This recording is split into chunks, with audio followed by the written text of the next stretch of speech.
Hello, everybody, and welcome to the stream. The Gaming Stadium's hosting a pretty special one today. This is 7-Eleven Canada's Charity Challenge. This is featuring 8 top Canadian gaming content creators.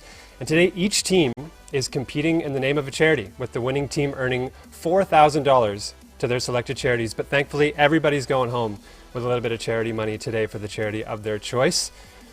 And this is going to be a fantastic tournament here, as you can see on screen, the bracket that we've got unfolding here. 4 teams in total, Corrupted G and Proton John against the Voros Twins. That's going to be our first match of the day. And you'll see some familiar names on there, both from Rocket League and from other games as well. And then a little later on, you'll see MD and Leaf squaring off against Jewel and Mush in the bracket.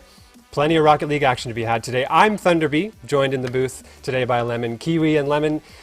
I squared things up a little bit, but this tournament, a lot of excitement going on, and it's a great thing for charity as well.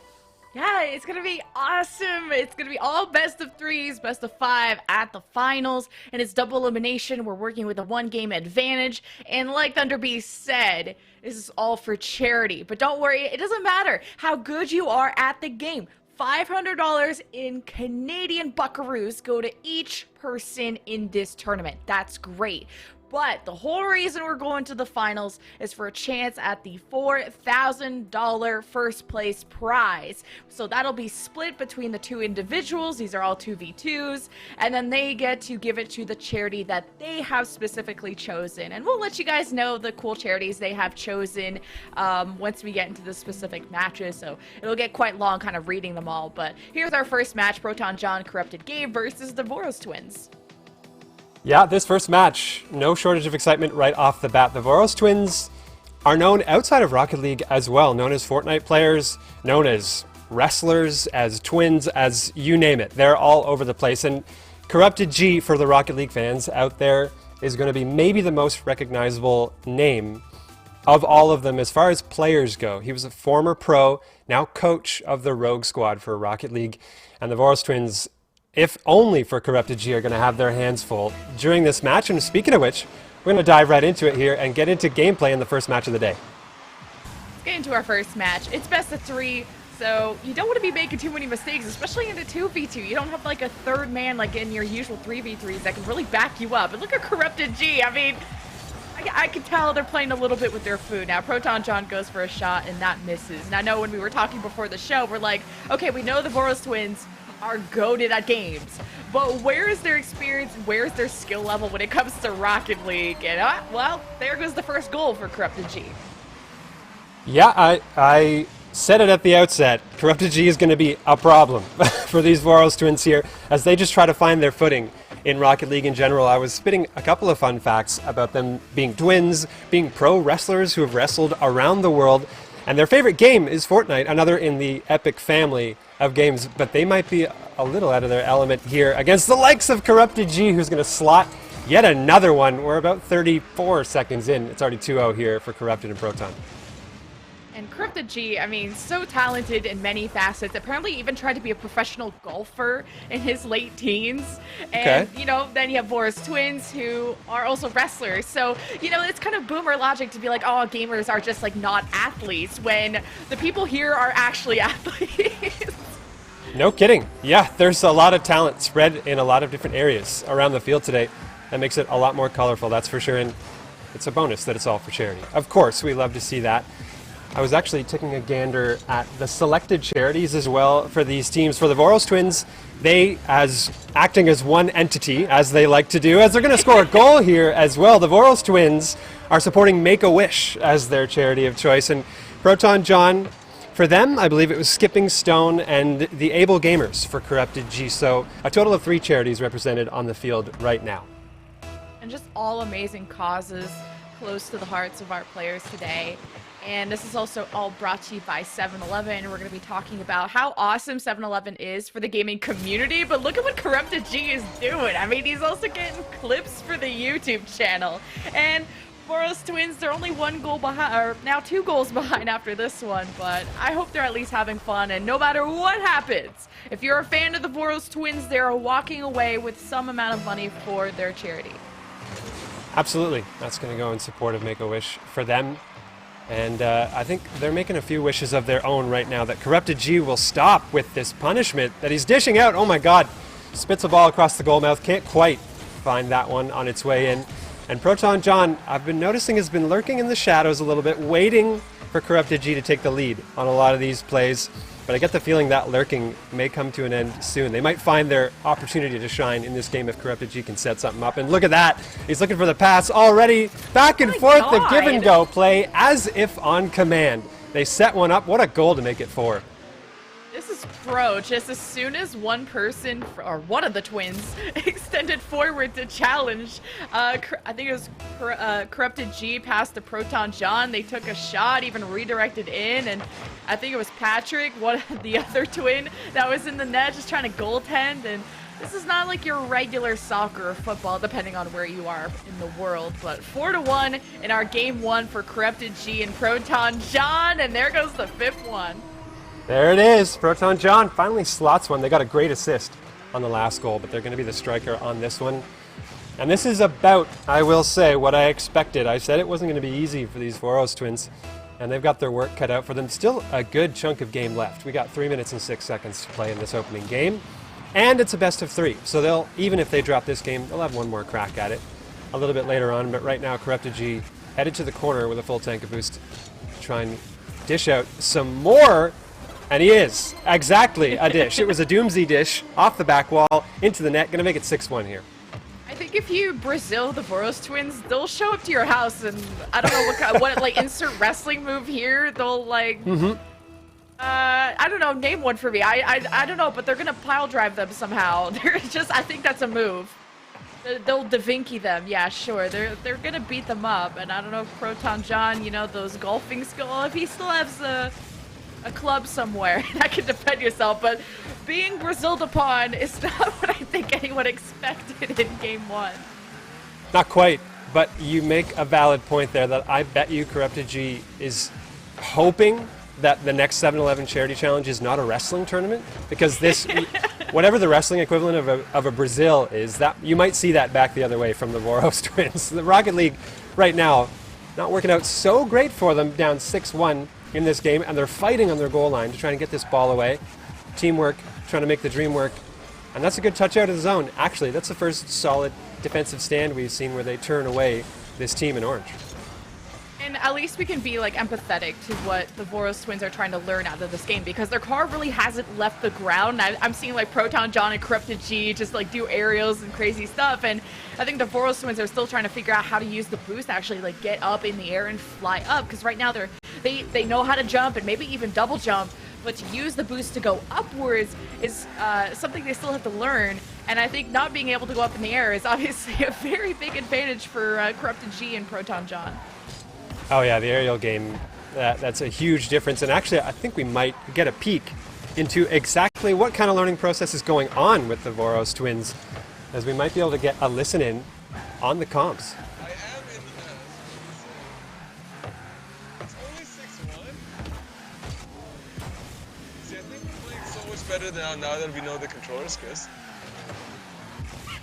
See, good defense on me. I'm so good at this game. Me, right? Yeah. I am scored on my own net. All a part of the plan. 1 minute. How are they in the air though? No! Oh my gosh, she set him up. Holy. Let's go. Go back. Saw that. Holy, in the air. All right. Well, that was the Voros twins. I'll listen in on the communication there. They're clearly as mind-blown as we are as to the skill Corrupted G and Proton John have in this game, as they're going to slot a 7th goal. But I genuinely loved hearing those two work things out on the fly as they play this first game. I'm just like in tears listening to these cops, because they're like, wow, we're so much better now that we know what the controls are. And I was literally just saying, man, I don't think the Voros twins know how to go in like up in the air. And then the next thing they say is, how are they going up in the air? So this is hilarious. Like, this is pure content. This is like the funniest Brazil I'll ever get to watch. Yeah, that listening was a must-have. To hear of the two teams, you want to know what's going through the minds of these two. Oh, they might be able to get themselves a goal late here. The shot's not hard enough, though. They wanted a second goal. It is going to end as a Brazil, though, here for Corrupted G and Proton John, who put on an absolute show in the first game. I already see a strong candidate for the team that could take home that top prize pool at the end of this tournament. So at least the Twins, they weighed the same, they think the same, they probably played the same. But one that stood out was Patrick being, I don't even know if the superior twin is even, like, correct right now. But he got a goal in 2 shots, and I think Chris is still trying to figure out the controls. But I like that no matter what, through thick and thin, your twin will always be there. So this is some really good content. But very unlucky that they had to face Corrupted G and Proton John in the first round. But at least it's double elimination. They do. They have another chance a little later on to make a run through that lower bracket if they're determined enough. But honestly, in the communications, I heard no shortage of determination. They want to figure this thing out and try to be a little bit better each game. That's what we're all trying to do when we're playing Rocket League, is just get a little bit better each game. So they share in everyone's struggle as far as that is concerned. But honestly, I like what I saw from them from the beginning to the end of the game. They were starting to get things sorted out a little bit. And when you play probably the toughest team in the whole bracket first, it's exactly what you said. You watch people aerial and you're realizing what's possible in the game as it's happening to you. That's not the kindest training environment in the world. You'd want to be watching a YouTube video of someone doing aerial, not have someone actually shooting the ball at you. But regardless, they're learning the very, very hard way. And we're getting into game 2 here between teams of Proton John, Corrupted G, and on the other side, the Voros twins, who are being given an opportunity, maybe at a free touch at the ball. I'm seeing a severe lack of Voros twins in this lobby right now. Just a complete physical lack of the twins. So 2v0, we'll see if the ghost of the twins will come to haunt this game 2, but we'll jump into that in a second. They probably also have to know that there is a game 2. There is another game where they could try and come back on. And I think Corrupted G and Proton John can loosen up the reins a little bit and maybe go for some more freestyler stuff. I don't know. I think so. The opportunity is there. It looks as though just the Voros twins just now joined on to a team for themselves. Are they already so confident that they're like, you know what, guys, take a 1-goal head start in this game. We learned the controls.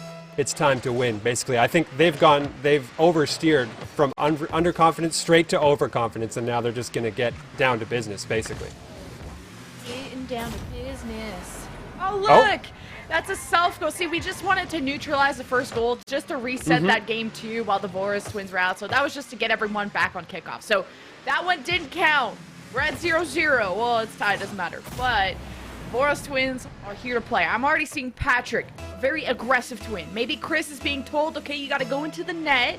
Maybe you're taller by 1 inch, so you got to be the taller one in the net, you know?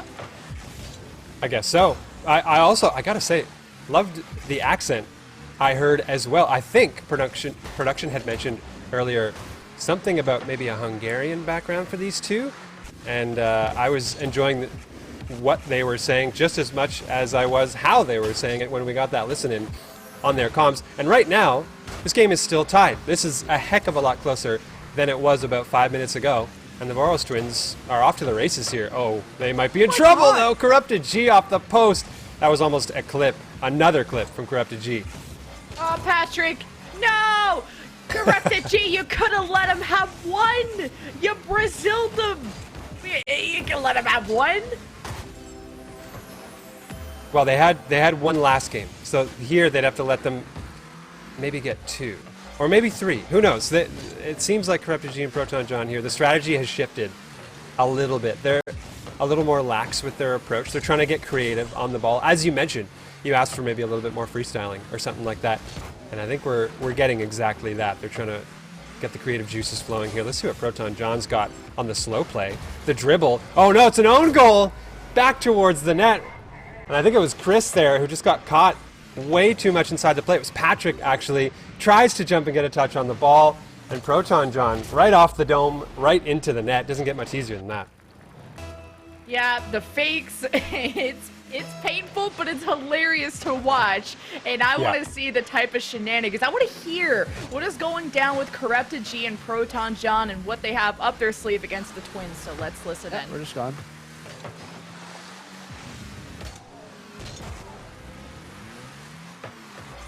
Awkward, maybe you? I'm in spot. But I'm off angle.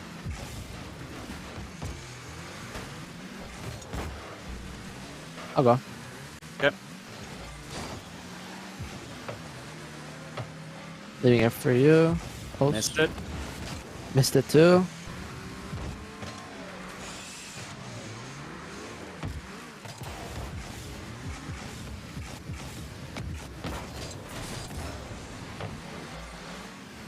Oh. My bad, my bad. I mean, that almost put me back in position for it, though.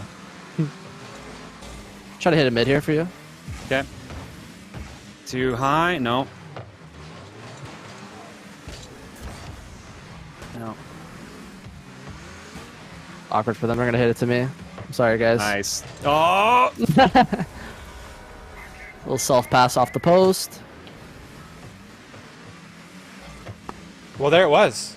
That was the sneak peek that you wanted at the other side of the field here. I got to say, it's a big jump in professionalism. It's very, very calculated, very minimalist. They're just saying exactly what they need to, and I think that's the influence of Corrupted G there. He just can't help but work that kind of pro attitude into the game, even when he's playing in like a fun charity event like this. He's still got that competitive edge. Yeah, the fact that they don't have to say much. They can kind of just play their game and then just communicate what the setup is. Like, for example, talking about, oh, I'm going to set you up mid, or, oh, my bad. Okay, you know, you don't have to communicate the my bad, but at least realizing the misplays you are doing so you're not actively throwing, get your teammate all mad at you. But a lot of calmness from both sides. Oh, look at Patrick even cheating up on the kickoff, or at least just being aggressive off the kickoff. And Corrupted G and Proton John kind of letting them have some space. But, you know, this is like the seniors versus like the juniors in terms of skill level, you know? It is a little bit. And I gotta say, I also really respected the call out Proton John made. The two ran into each other, and Proton John said, well, he almost put me back in position. I use that call out all the time. When I, quote, accidentally bump my teammates in Rocket League, I say, just putting you in position, don't worry about it, you'll be fine. And they seem to be okay with it. So it's nice to see that others adopt that strategy, and Corrupted G is going to put in a fifth goal here. Nice backboard read, as the Voros Twins had a double commit that I think hurt them a bit there. Yeah, I'm surprised to see Corrupted G and Proton John, like, still try to score at this point. And I think this honestly might be warm-up for the next matchups, because, you know, Voros Twins, they're more known for other games and obviously have a ton of hours in Rocket League, but still needing to learn how to get up in the air, and that makes a significant difference on, obviously, what kind of plays you can do. Like, look at what Corrupted G is doing. I haven't seen his wheels touch the ground in like 5 seconds. That's nuts. Voros Twins have their jaws on the floor. I'm like, man, I gotta watch some more YouTube. How do I get my car to do that? And there are other teams in this tournament that will be capable of maybe even much greater, as there's so many thousands of dollars on the line for charity. Absolutely. This is just a taste of all the action we've got so far today, and it'll be interesting to see how each of the 4 teams match up against one another.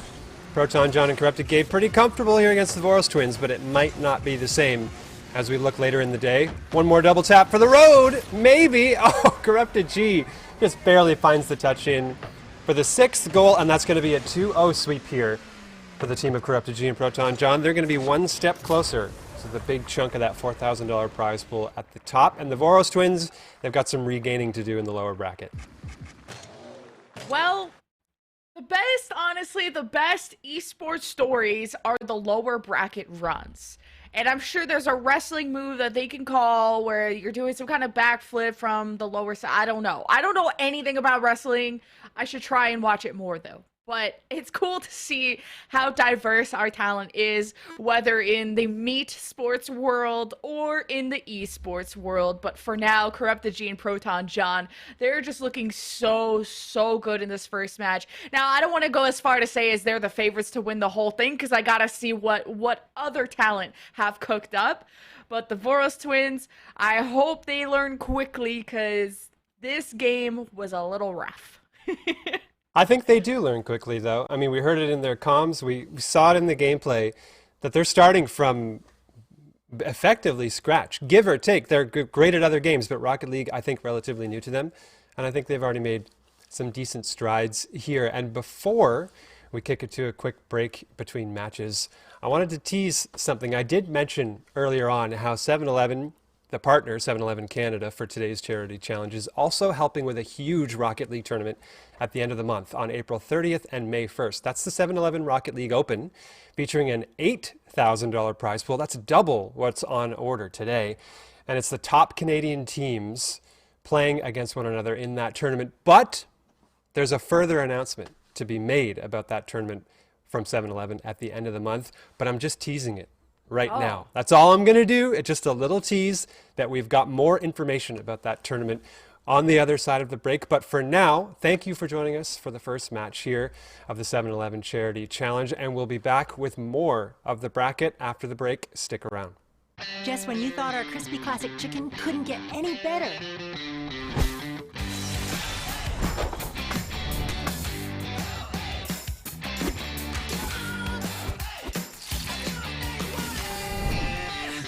We created the new barbecue bacon chicken sandwich, a crave-worthy sandwich made fresh in select stores daily. Chicken worth crossing the road for. Visit 711.ca to find a crispy classic chicken store near you.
Welcome to the 7-Eleven Gamer Lounge, where we bring together great snacks from 7-Eleven and epic gamers.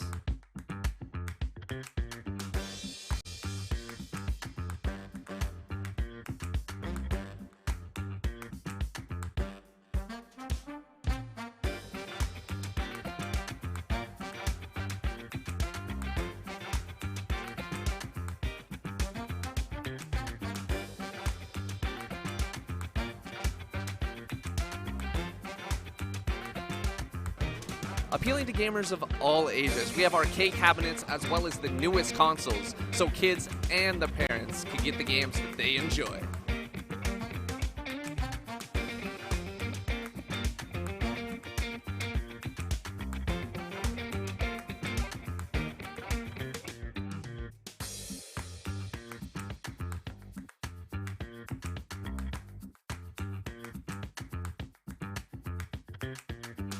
Being a gamer takes a lot of energy, and the best way for you to refuel is with your favorite 7-Eleven snacks here in the Gamer Lounge.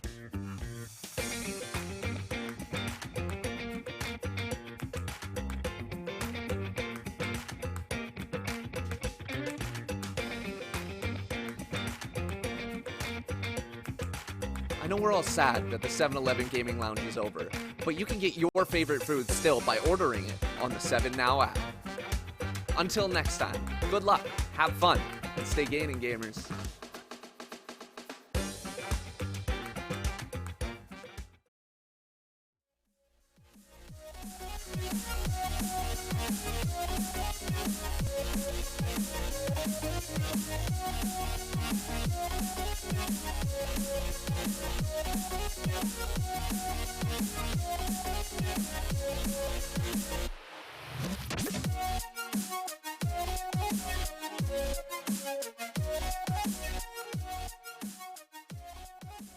Welcome back, everybody, to the 7-Eleven Charity Challenge here, brought to you in part by the Gaming Stadium as well. And I have to make good on that teaser that I threw down before the break, because I talked about a big announcement that we have.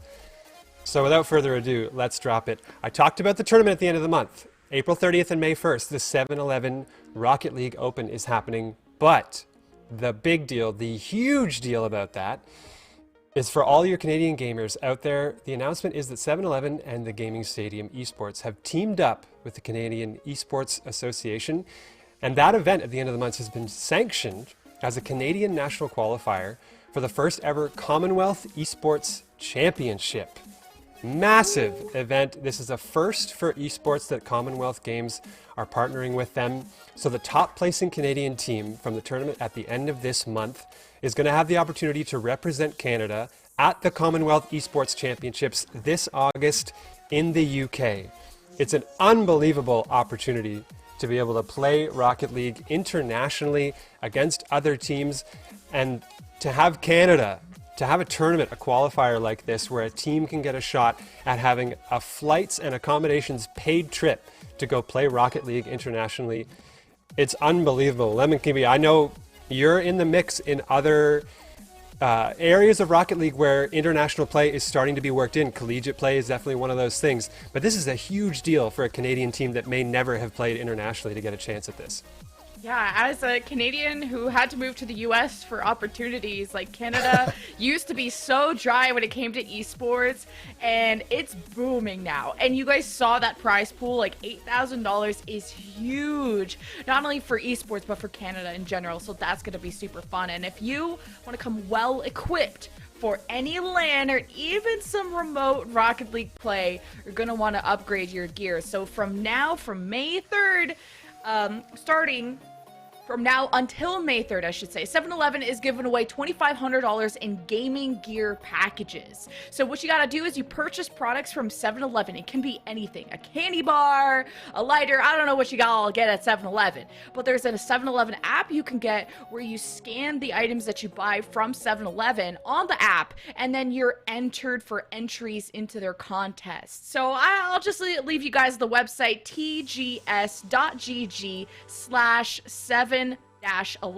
contest. So you'll want to find out how you can upgrade your gear, and 7-Eleven Canada has you hooked up. Let's get into our second match, though. We have Team Mush/Jewel versus Leaf and MD, and here are the charities that they have chosen. Yeah, on screen, 4 different charities this time. The Voros twins share a charity, so there were 3 in the last game. Here we've got the Trevor Project from Mush, Gamers Outreach from Jewel, Leaf supporting the Canadian Cancer Society, and MD backing up the St. Jude Foundation. All charities that are in so many different areas. I love that there's a broad stroke of different domains that are being covered by the charities chosen by these players. And we're going to see a lot of interesting play on the field as well as we get into gameplay here. We already saw some spicy play from the likes of Corrupted G and company in the last match. I'm very curious to see what we see here in match number 2. I am as well, because I've casted with Leaf a bunch of times when it comes to the grid for the Pittsburgh Knights, so I'm ready to make fun of Leaf. Apparently it's like a thing to make fun of Leaf, but I also want to hype him up because he's been looking good on the field, but you let Mush score on you, so what's going on, huh? I can confirm grilling Leaf is a thing. It's an established thing in the industry, so you're not wrong there. But I think for his sake, he's going to be hoping there's not too much grilling to be had here. They have to redeem themselves for 1 goal scored on them already, and MD, that's a nice touch, out into the mid. as Mush tries to come back the other way. Leaf's going to stop that out on the side wall. Miss Jewel dives in to get a touch toward the mid, maybe a shot on target. And just like that, they go up by 2 inside the first minute. And this already feels like gonna be a much closer match. The girls, Jewel and Mush, they have the boys backed against the wall, and that is what I like to see. Now to go over maybe the bios of some of our teams. Mush, who has chosen the Trevor project, has been playing since 2016 and is actually more of a 1v1 type of Rocket League player. So to incorporate that second person is probably going to make things a lot easier. And Mush gets another goal. Holy cow. Yeah, what a showing here early on from this squad. Miss Jewel and Mush combining on plays, getting a lot of great feeds out into the mid, and Leaf and MD, it's all they can do to keep up on defense and stop these plays out. Also, I just noticed now, and this is a 7-Eleven specific shout out, that Leaf's got that Slurpee decal on. The much coveted, much desired Slurpee decal that so many people want, and that's one of several in-game items that 7-Eleven have got on display for Rocket League players. So if you see Leaf on the field in here and you like the fit, that's something that you might be able to get yourself from 7-Eleven with the codes that they have dished out. So that's also something to be wary of here, and the defense for the two, they got to be wary of some more shots coming in from Jewel and Mush. Mush is just on fire today. Maybe the boys can leave their end. Nope, doesn't seem to be the case. But by Mush's side is Jewel, who has chosen the Gamers Outreach as their charity. And she apparently has won a Wii bowling tournament. Not the flex, but wow. Jewel is a Wii bowling champion. So, and she's also multifaceted. She likes the piano, ukulele, and guitar. But most importantly, they know how to score in Rocket League. They are up 4-0, and Mush just got a hat trick. Yeah, this is a bit of a mountain to climb here, but an interesting thing here, you've heard it a few times already, we're going to get a listen in with one of the teams on the field as we take a peek into the comms. Let's take a listen.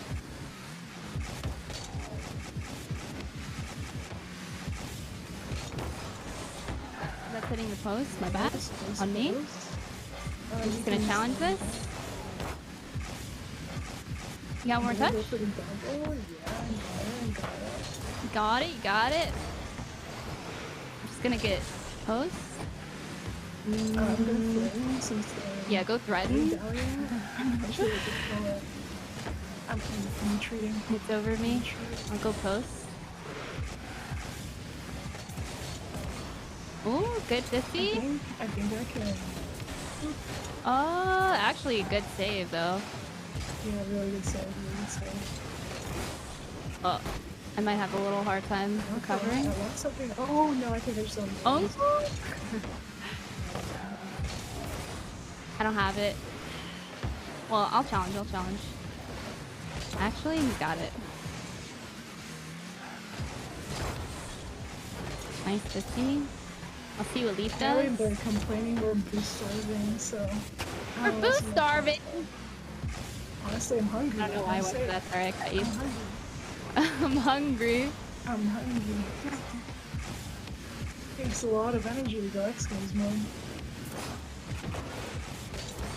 All right, well that was the listen in. I gotta say, we're talking advanced tactics to the nth degree here. I think Mush and Miss Jewel are watching one of the other streams, whether it be Leaf or MD. They're watching their stream to hear what the comms are like, and it's just extra psychological advantage. I love it. Yeah, I was like, how were they getting this information, huh? Because Miss Jewel and Mush I don't know if you guys caught that part, but they said that Leaf and MD were complaining that they were getting boost starved, which means you're taking boosts that are not on your side of the field. But, I mean, now I'm starting to understand why the boys just can't seem to leave the blue side of the field. I mean, Jewel and Mush are taking away all their boosts. Yeah, not a whole lot you can do with no boost in this game, as any seasoned Rocket League player will know. And Leafex and MD got their hands very, very full with this particular match. Not dissimilar from what we saw last time with Corrupted G and company going up against the Voros twins. This is a 5-0 scoreline right now, and we've yet to see, I don't think, anything truly threatening. Of course, I'm going to curse it. Of course, there's going to be a goal from Leaf, who goes long range on the aerial, and they're finally on the board. finally. It starts with 1 and it becomes 2, 3, 4, and 5, but with 57 seconds left, I'm just not thinking this is very possible for Leaf and MD, but I've seen crazier things. One crazy thing, MD has raised already over $40,000 in US dollars for charities.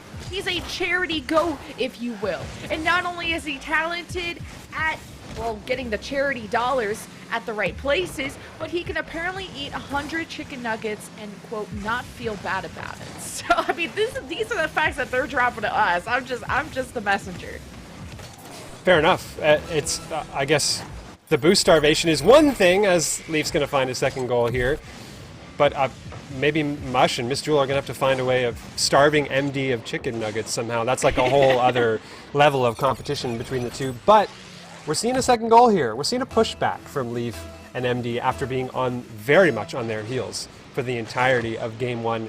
And in a short best of 3, this is positive for the team in blue that they're pushing back a little bit at the end of the game, because it was not looking pretty for long stretches of this first one. Well, whoever loses this goes up against the Boros twins. So I'm not going to lie, I really want to see Leaf and MD go against the Boros twins and see how tough that's going to be. Because at least they won't have to worry about the Boros twins boost starving them, because they probably don't even know what that is. So. But Leaf, double tap, do it. Oh, I can tell he does training packs. No kidding. And the type of training pack where if the ball touches the ground, you fail. You know the one that I'm talking about. Some of them give you the extra time to work with, and the other ones are like, no, you got to make it happen without anything touching the ground. Leaf at 0 seconds gets a third goal, and that ended up being a lot closer game than it was at the beginning. So that's nice to see here, but I tell you, Mush and Miss Jewel still put on such a show in Game 1. I was very impressed with that one, and I have no doubt they've got more in store in Game 2. And it makes sense that Mush has more than a hat trick. She has 4 goals to her name. And I had mentioned she's a 1v1 Rocket League player. So it makes sense as a strong, independent woman, you just make the goals happen. You don't need someone to set you up. You don't need a pass to come your way mid. Like, Mush makes the magic happen. MD, on the other hand, his accomplishments, well, I think he might have, I don't even know he got a goal, but he's the president of the No Pants Club. Thunderbee, I don't know what the No Pants Club is. I personally have pajama pants on, but is that good for No Pants Club? I'll tell you, I've got membership cards to a few different clubs. I can't count that one among them. I haven't heard of it either. We're going to have to ask maybe MD about that. Who knows? If we get a listen in, we could hear about it in the comms, so that would be severely lucky. But a guy can hope, anyway, that maybe we'll get some information about it. But no, I guess I could say I'm a member of the like Wear Pants club. Me too, I think. That's my club that I like to go for. But, you know, to each their own. Well, we'll see how this first game will go. We already had a kickoff goal from Mush. Like, she's actually crazy. Leaf, he's fun facts about Leaf. Beyond just being a really talented broadcast member, he's a Linkin Park stan, if you will. He's even the Reddit moderator for the Linkin Park subreddit, which he likes to always put on his accomplishment pages every time I cast him in these like influencer thing tournaments. So I'll have to come up with like some really funny like Linkin Park jokes for if this series goes awry, you know. Ooh, that would be pretty next level. I gotta say, I'm surprised. I would imagine that Mush and Miss Jewel maybe are trying to come up with that themselves, because they're the ones who are listening in to Leaf's comms. They're taking the psychological angle. So I would have no doubt that they're watching this stream as well and already planning how they can chirp in quick chat maybe and give themselves a little bit more of an edge. But Leaf here, off the ceiling, getting a little bit spicy. This game looks a heck of a lot closer than the first one was, and Miss Jewel and Mush sweating a little bit more than they did in the first one. Oh, it's up top in front of the net. It had too much of a bounce. That was tough for Miss Jewel to work with.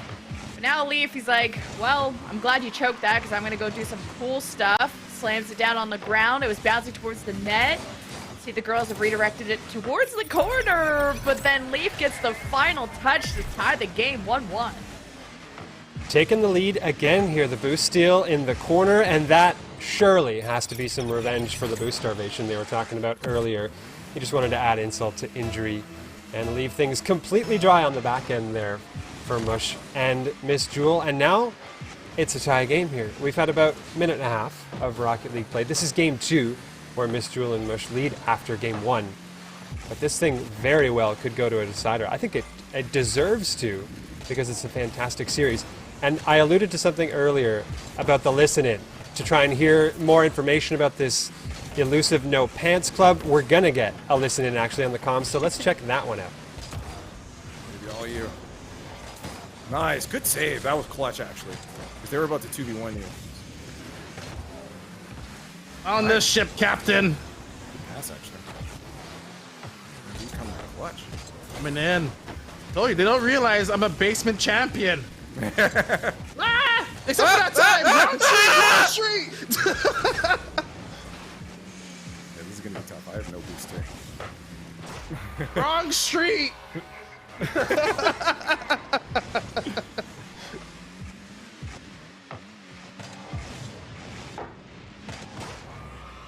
Okay. The bar has been set. Honestly, the bar has been set. I defy any team in this tournament to sound like they're having more fun than Leaf and MD were in the comms just now. That was a riot to listen to. Leaf is such a good hype man. He's like, you're so clutch, and breaks down the play of what MD did to save a potential goal that could have came in from the ladies. He was like, oh, that was so sick. Oh, that was so clutch, actually. You could have been 2v1'd. And then they got scored on like 5 seconds later. So I just love that they're having fun. And how could you not? You get $500 for your chosen charity, no matter how bad you get beaten down. But if you can go all the way to the end, you get a chance. Ooh. And this is right in front of the net. Jules going for it. What a save by Leaf. What a save by the self-proclaimed hockey player of 18 years, but the hockey skills not helping him out on that one. Just one too many defensive plays to be made, and Leaf gets beat by, oh, you can see it too. We talked about the 1v1 acumen from Mush in particular earlier. That was a textbook 1v1 play with the cutback, the nice soft touch to set it up. That's great stuff there, and they take a 3-1 lead here. They're threatening to take this series in a sweep like we saw in the last one. And Leaf even pre-jumped, but you know what? In the end, it really doesn't matter. In the end, it didn't even matter. Ah, man, I only have the lyrics. I think Leaf is going to report me, but oh, wow, Mush gets past that. 4-1 for the girls. I'm sad that I didn't pick up on that right away. It took you mentioning that you were trying to slide in a Lincoln Park note to realize what was going on. I wish I were sharper than that. But I swear I'll be paying closer attention next time, and I just hope Leaf was around to hear that one, because I'm sure that's a moment he will treasure despite losing this game right now. Trying to score a goal and definitely scoring a goal. Okay, maybe Leaf did hear the Lincoln Park lyric and he felt just inspired by it to get another goal on the board. Well, I don't know if these wounds will ever heal, Leaf, because 4-2, you got a minute 20. We're on the rise, though. We'll see if they can turn this around, because this is game 2, series point for the ladies.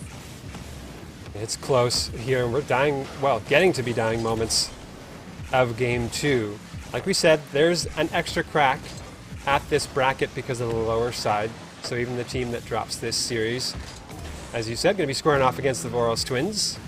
But right now, this is Miss Jewel and Mush having played an exceptionally clean series. They're looking to add more here as the ball just barely bounces off the post. But they've just played fantastic Rocket League all the way through. And as evidence, look at the save tally for Leaf. 4 saves on the board, and actually he's going to get a 3rd goal on the board as well. He has fully dropped MD into the backpack in this game. 795 points on the board to 22. For MD, who described himself as, what was it, a basement champion, I think it was? Another term, like the No Pants Club, that I've never heard of, but I got to talk to MD about all these references that he's making. Oh no! I was so close. Well, 4-3, 34 seconds left. We'll see if Leaf can make the ultimate comeback, and if MD is getting in the largest Jansport backpack in Rocket League history. What a demo from Leaf. He has control of the ball. 2 players in his way, though. 50 goes over to the corner. Is MD ready to receive this pass? He's all the way back, so I guess 2v2s, you can really only have one person confidently push on the offense, but with 8 seconds remaining, maybe Leaf needed MD's help one last time, but that will seal the deal for Mush and Jewel, as with the hat trick from Mush yet again, that should really be it for the series. It should. Great finish there from Mush to cap off a fantastic series from those two. And they, I think with that one, with a 2-goal lead, 6 seconds left, time winding down here, that's going to be it. A 2-0 sweep heading into the next round. So we've got our matchups squared up. And I got to say, I'm pretty excited about them. You pointed to the fact that you really wanted to see Leaf and MD against the Voros twins. We're getting that dream matchup. And then we're going to see Mush and Miss Jewel square off against Corrupted G and Proton John. I think we're basically, all our wishes are coming true in this bracket so far. I just didn't have Leaf facing twin wrestlers in Rocket League for charity on my bingo card for this year. I'm not gonna lie. And you know what, as I was like kind of Googling Linkin Park lyrics during the series just to think of something for Leaf there, I was just thinking of this one lyric that's like, can't you see that you're smothering me? And I wonder if he was singing that out loud and the girls are like, do they think we're boost stealing? It's like, no, he's just singing to himself to help for the fact that he's losing at Rocket League. Fair enough. And I'm glad you mentioned that too.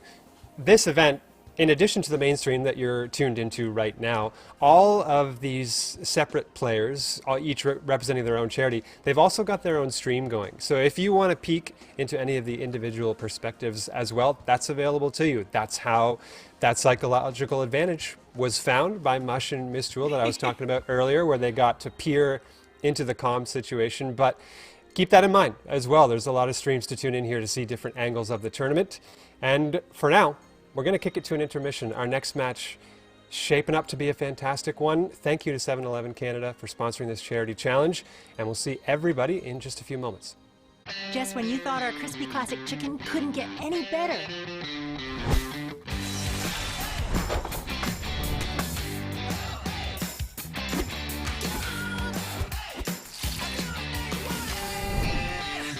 We created the new barbecue bacon chicken sandwich, a crave-worthy sandwich made fresh in select stores daily. Chicken worth crossing the road for. Visit 711.ca to find a crispy classic chicken store near you.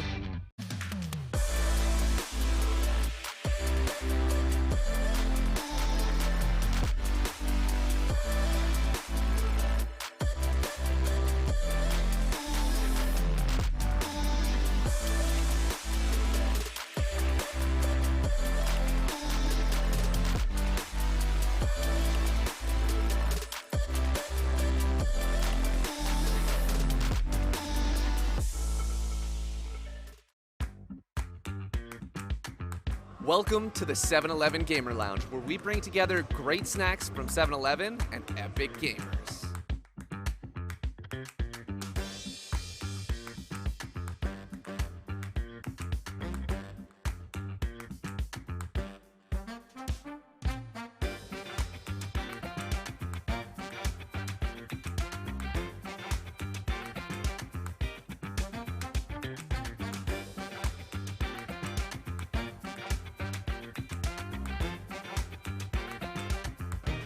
Appealing to gamers of all ages, we have arcade cabinets as well as the newest consoles, so kids and their parents can get the games that they enjoy.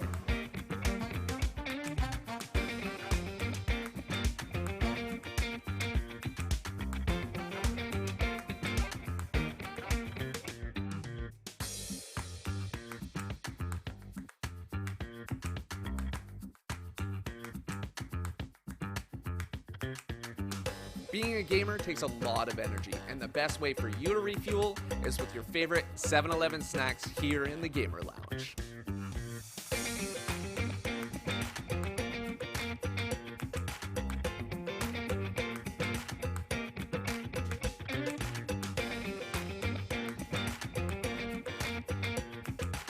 I know we're all sad that the 7-Eleven Gaming Lounge is over, but you can get your favorite food still by ordering it on the 7 Now app.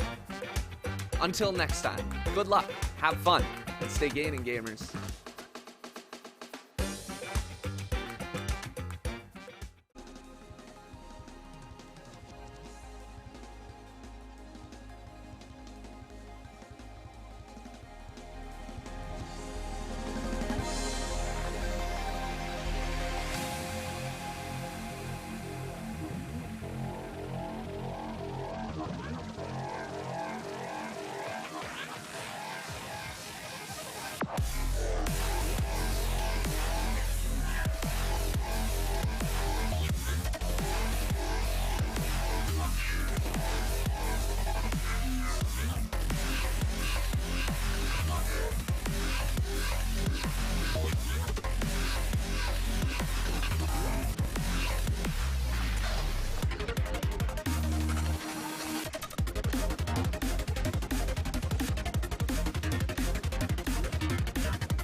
Welcome back, everybody, to the 7-Eleven Charity Challenge. 2 matches in the books here. It's Thunder B in the booth alongside Lemon Kiwi.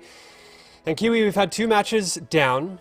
We've got a few more to go here. We've got an idea of how all of these teams play now. So I think there's a better picture of what the matches are going to look like going forward. Yep, and we're in the lower bracket this time. I'm not sure if we're going to take a look at Proton John, Corrupted G, or Jewel Mush, or the Vorus Twins versus MD and Leaf. But we will... Oh, actually, we're doing the upper bracket first. So we'll save some good content of Voros Twins and MD and Leaf for later. But the girls are going up against Corrupted G and Proton John. And we already saw in the first series, Thunder B, just how good Proton John and Corrupted G looked. Here are their chosen charities. So we have Proton John with Skipping Stone, Corrupted G with Able Gamers, Jewel with Gamers Outreach, and Mush with the Trevor Project.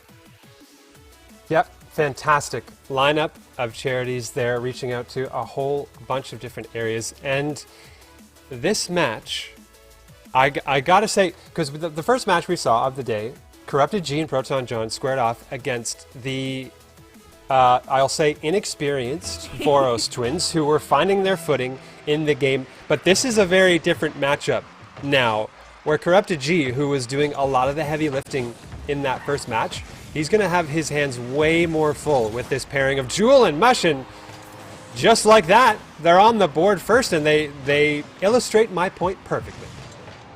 Yeah, Mush and Jewel, they're insanely good. Like, they made Leaf and MD look silly. They were boost starving them in the name of charity. They had me looking up Linkin Park lyrics because in the end it just didn't even matter.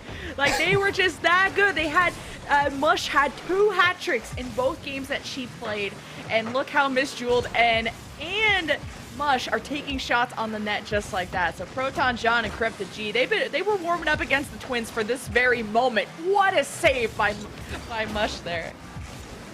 Yeah, it's getting a little spicy here, but I need to make a point before we get too much farther. If you keep trying to work in those Linkin Park lyrics time and time again, I think I'm just going to become so numb after a while. So I think you should maybe pace yourself a little bit so that doesn't happen too early. We've still got a good chunk of the broadcast left. So we'll pace ourselves on the Linkin Park puns. And meanwhile, Leaf's not even in this lobby. We're still keeping that meme going for some reason. And it's a 2-0 lead here for Mush and Miss Jewel, who added another one on the board. And that has Corrupted G and Proton John in a pretty unfamiliar situation, given how the last match went. Oh, that got bounced and pinged all the way back in slow motion. You saw it. Corrupted G, Miss Jewel and Mush are gonna have a lead this time, but Proton John and Corrupted G at least get on the board. They are on the board, and that is the first of what I imagine are going to be many, because we know Corrupted G, as far as players in this tournament go, absolutely has the most headroom in terms of skill. I would say by quite a margin. And that's saying a lot, because the likes of Mush, Miss Jewel, Leaf, all fantastic players, but Corrupted G, who's going to slot another one here, is really the cream of the crop. And he's starting to put that on display as he's spotting the openings against the other two. Mush is just kind of a third imposter in that situation. I love the bounce, but I wish it was for her teammate and not the other team. So I think we might be ready for yet another listen, and let's hear what kind of shenanigans we have going down. Ooh, he actually, like, tried to fake me, I think. Yeah. Tough. I mean, I think he's pretty good. He might be I mean, yeah. I think he was honestly assessing the situation the first 2 to see how hard he should go for. And now he's just like, it's time. Now he's like, all right, gamer mode. Time to Hulk smash. Oh, I'm not sure why I went there. It's not good. I am low on boost, so I think he's just waiting for me to pass it to him. Yeah. Oh, it's not savable! I can't do it. I don't know. Sorry. Why did that post end, man?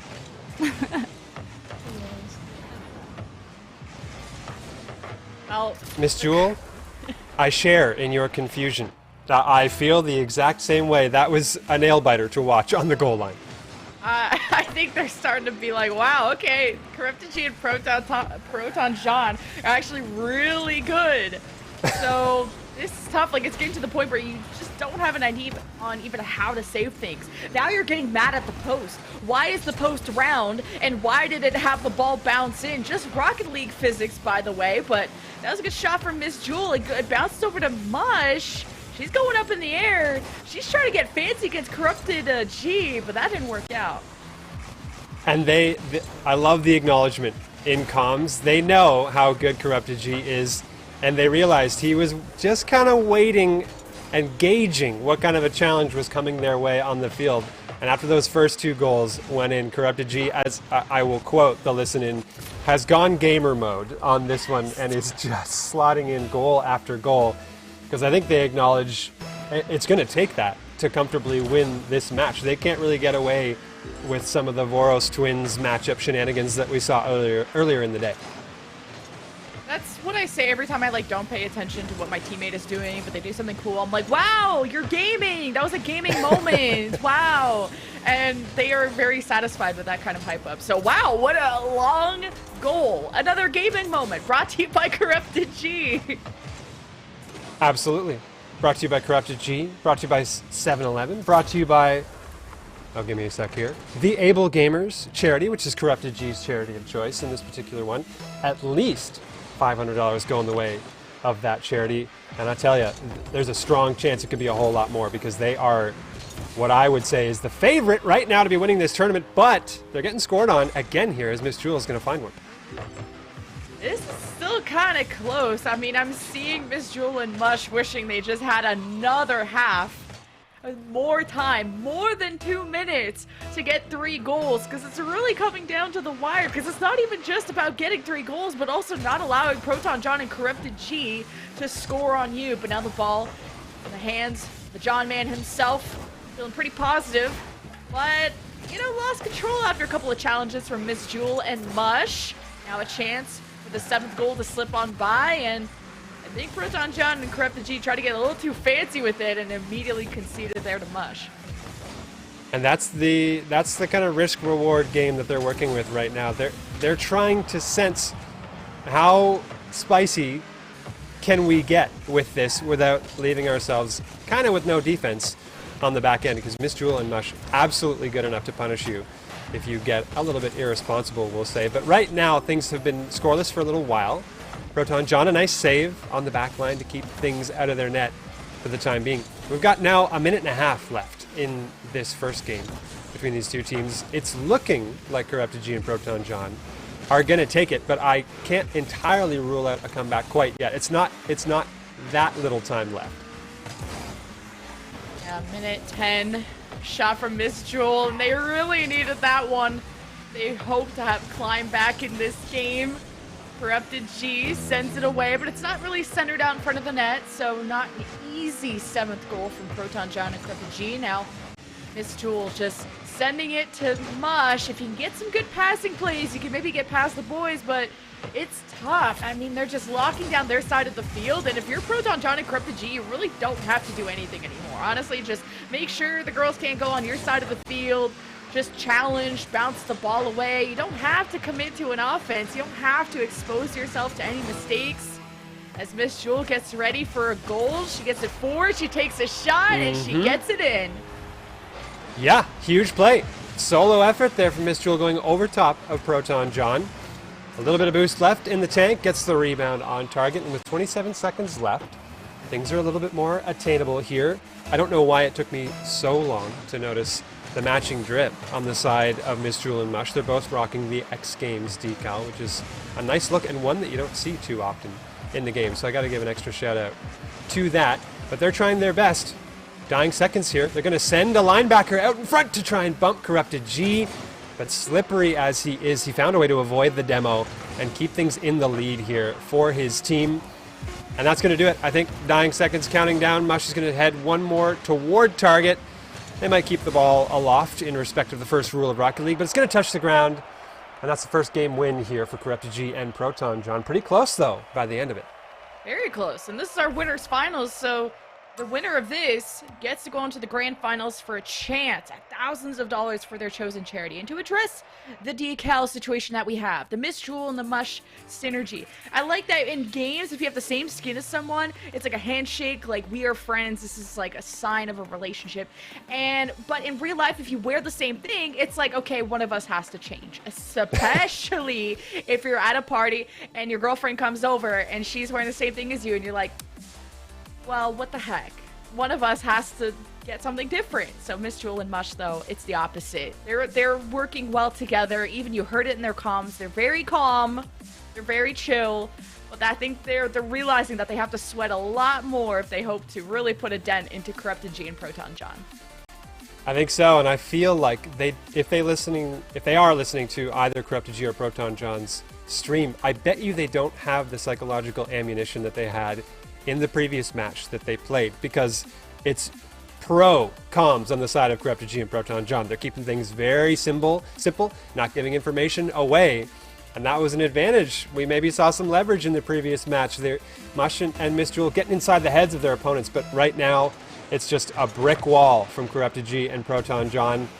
But I have confidence here because we saw the beginnings of a comeback trying to be mounted there by Miss Jewel and Mush, and I think if they get off to a little bit of a better start here, they could have a shout at sending this to a third and deciding game. Well, this one gets past Proton John, so you see Mush is just coming in like a train, and she just demos Corrupted G and slips one by just like that. I mean, I love some physical play. I love the demos, especially if they're well-timed like this, setting up Jewel for success. Timed to perfection, as you say, and now they're putting Corrupted G on alert, because in a lot of situations, you're playing the likes of the Voros twins where you're not threatened on a lot of areas of the field and you feel pretty safe, you can get lulled into that false sense of security, but Corrupted G hasn't been quite so safe. Oh, what a save from Mush.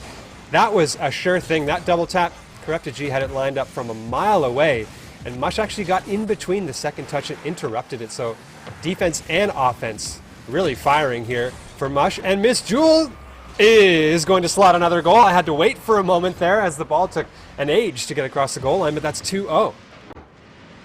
See, look at that synergy. We were kind of talking on the break of like how in a 2v2 do you coordinate or you rotate around an offense to defense, and how closely should you be playing together? Because obviously with less people in the field, you have more gaps in both your offense and defense, and I'm seeing Mush and Jewel play a lot more together, and look how this is paying off. It's only been 1 minute and the girls have 3 goals. This is huge, and I think we've spotted a little bit of a weakness, a vulnerability on the side of Corrupted G and Proton John, and you saw it there when Corrupted G is the one who has to go for kickoff. As good at kickoffs as he may be, inevitably it's a 50-50, and it's not always going to go perfectly your way, and with Proton John left on the back line to have to clean up the scraps off of kickoff, it presents a good opportunity for Miss Jewel and Mush to find themselves some extra goals in those scenarios. But before I give away too much about the defensive strategies of Corrupted G and Proton John, now we just got to see if they can start to come back in this game, because they're the ones who find themselves behind, and the answer is immediately yes, they can do that. See, that's the tough part about 2v2s, is if you just commit to a certain part of the map, like leaving your entire middle lane open, you can take these cross-field shots. So it's Miss Jewel and Mush just have to really be, you don't even have to tell each other this, but just be at least spatially aware that if you're grabbing a side boost, at least have someone mid, just in case you have these shots go in. And look, one of these, but it goes off right to the post. Ooh. But Mush was hoping to finish it off. Miss Jewel's trying to cut the corner, but can't. And Corrupted G now takes an open net shot, and now puts the boys only down 1 goal instead of 2.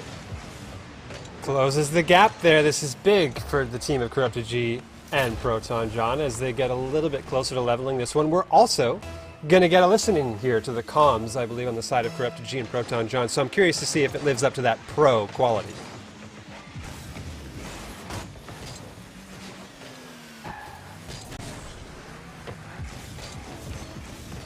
Oh, again.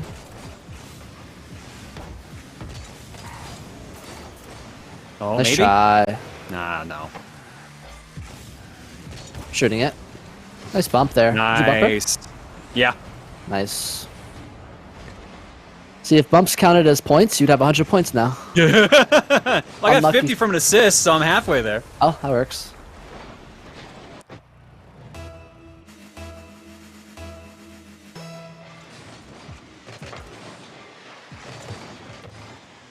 Alright. I'm behind you. Yeah.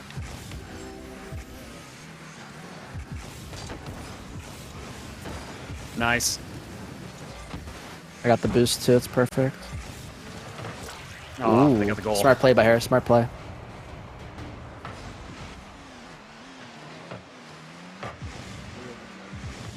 And there you have it. Another listen in, courtesy of the fine folks at the Gaming Stadium production team in the background. Shout out to them, by the way, for getting all these great sneak peeks into the comms of these different teams. But I love I believe it was Proton John, who talked about earning points for bumps and demos. And there are many a physical player out there who I think wish that was also the case. But like you said, he's earning points for assists and that kind of stuff. But they're losing points as far as the overall scoreboard goes. They're down 2 goals now, as Mush makes another nice 1v1 play to slot that 5th goal. Oh, and that was such a good drift, too, from Mush to just kind of stop her momentum, get in position, and take a shot as soon as she saw the sliver, the window of opportunity that she had. Now the girls are up by 2 goals. You still got a second half to go. Make that 3. Miss Jewel off the kickoff is on fire.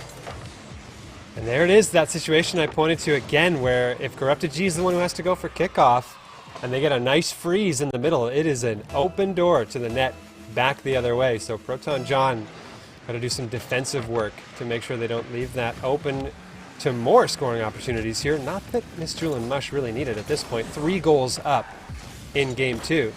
And they're looking to send this thing to what would be, and I'm pretty excited about this, the first deciding game of the day so far. See if we can get game 3 going. 3 goals in 2 minutes is definitely possible, especially for the skill level that Corrupted G and Proton John have. What a shot! 2 minutes, 2 goals, and now this is definitely winnable for the boys to close out in game 2 if they want, but there's still a lot of work ahead of them. Quite a bit of work. I'll tell you though, if they get freebies like that, Mush was looking for the bounce up the sidewall off that bottom curve, but it bounced flat out and turned into a perfect pass for none other than Corrupted G. Not a player you really want to be giving passes to, because even if you aren't, he's still able to generate his own chances toward the net here, as he's trying to do right now with a fake and a touch forward.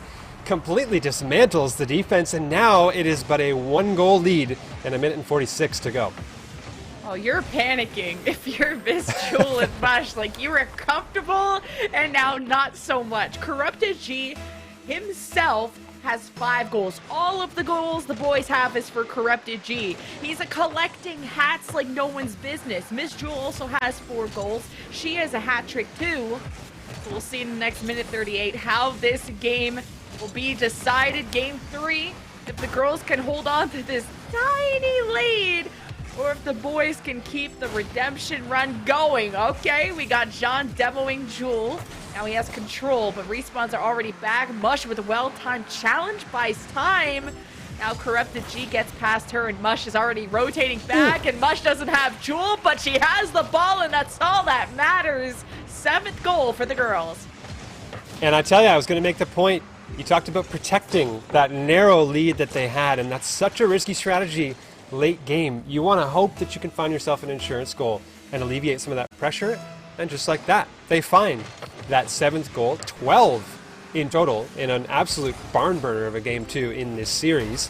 Oh no, Proton John gets their wires crossed, headed back toward net, and actually it's going to be a 13th goal to make it 8-5.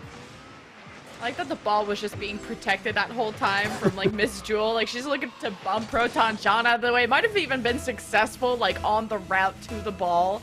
But this is a very high-scoring game. I mean, both teams are just so committed to offense and offense only. Usually, I've been hearing, like, sports people say, you know, a good defense is the best offense kind of thing. But I've seen kind of the opposite. A good offense is really the best offense. But we'll see if this one goes in. Nope, it gets redirected right back to Miss Jewel, who misses, kind of wobbles on the control. So she starts rotating back, and the boys could get a shot, but this is a really good control from Miss Jewel to just put into the other corner as demos go by. Solid play. Very composed here in the late stages of the game. You pointed to the similarities that these teams have in both loving offense, and that's actually not where the similarities end. I was poring over the facts that we have in the background here. I thought it was interesting that there's a cat-related fact for each of these teams. Miss Jewel has a cat named Ori, named after one of her favorite games, Ori and the Blind Forest, while Proton John has a cat, a one-eyed cat named Bagel, who knows his neighbors better than he does. And yeah, interesting facts there as far as cats go for each team. But in the meantime, we saw another goal here from Corrupted G to make it 6-8. Is there a chance? Is there any chance here? 5 seconds, unless you score like right now off kickoff, and Miss Jewel's like, nope, mine, this is mine. Corrupted G is like, okay, well, I'm gonna demo you. Now I'm gonna drop this in front of the net, but it's at 1 second. The ball lands on the ground. The girls take game 2 and force a game 3. Oh, yes, this is exciting stuff. I was hoping that we would see a decisive game between these two teams. I knew it had the possibility, but Rocket League can go so many different ways in a hurry that you can never be entirely sure. I'm glad to get a decisive game here. At least we get one on the day. Maybe we'll get lucky and get a few more as the day rolls along. But who do you have in this one? I mean, I was trying to think if I wanted to make a prediction on this, who I thought would take it, but it's so tough to tell with so many goals pouring in for both sides. I have a hard time calling what way it's going to go. I think the girls have this. I gotta be supportive of my strong independent women with cool cat names. Speaking of fun facts, did you guys know that 7-Eleven delivers? I didn't. During the charity challenge, 7-Eleven is offering also a giant discount on all 7 Now deliveries. That's what they call the 7-Eleven deliveries. It's called 7 Now. You get a discount if you order anything above $11, which is very easy to do with a couple of chips. Download the 7 Now app and enter the code RL7NOW to score $7 off your order. So big discounts, and it's 7-Eleven delivery. While you're watching the stream, might as well get that going. Absolutely. I wonder if you can these offers all be combined into one magical, super promotional thing from 7-Eleven? That's immediately where my mind goes, is you order something from 7-Eleven that you then scan with the app to redeem to be entered in a competition, and you get some kind of a code to be redeemed for an in-game item. You could combine all of these things in one beautiful thing. But speaking of great combinations, Corrupted G and the Air. Name a more iconic duo as he gets another goal on the board here. And both girls tried to save it and they both missed.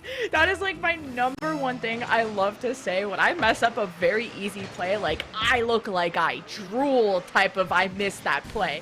And they're like, lag?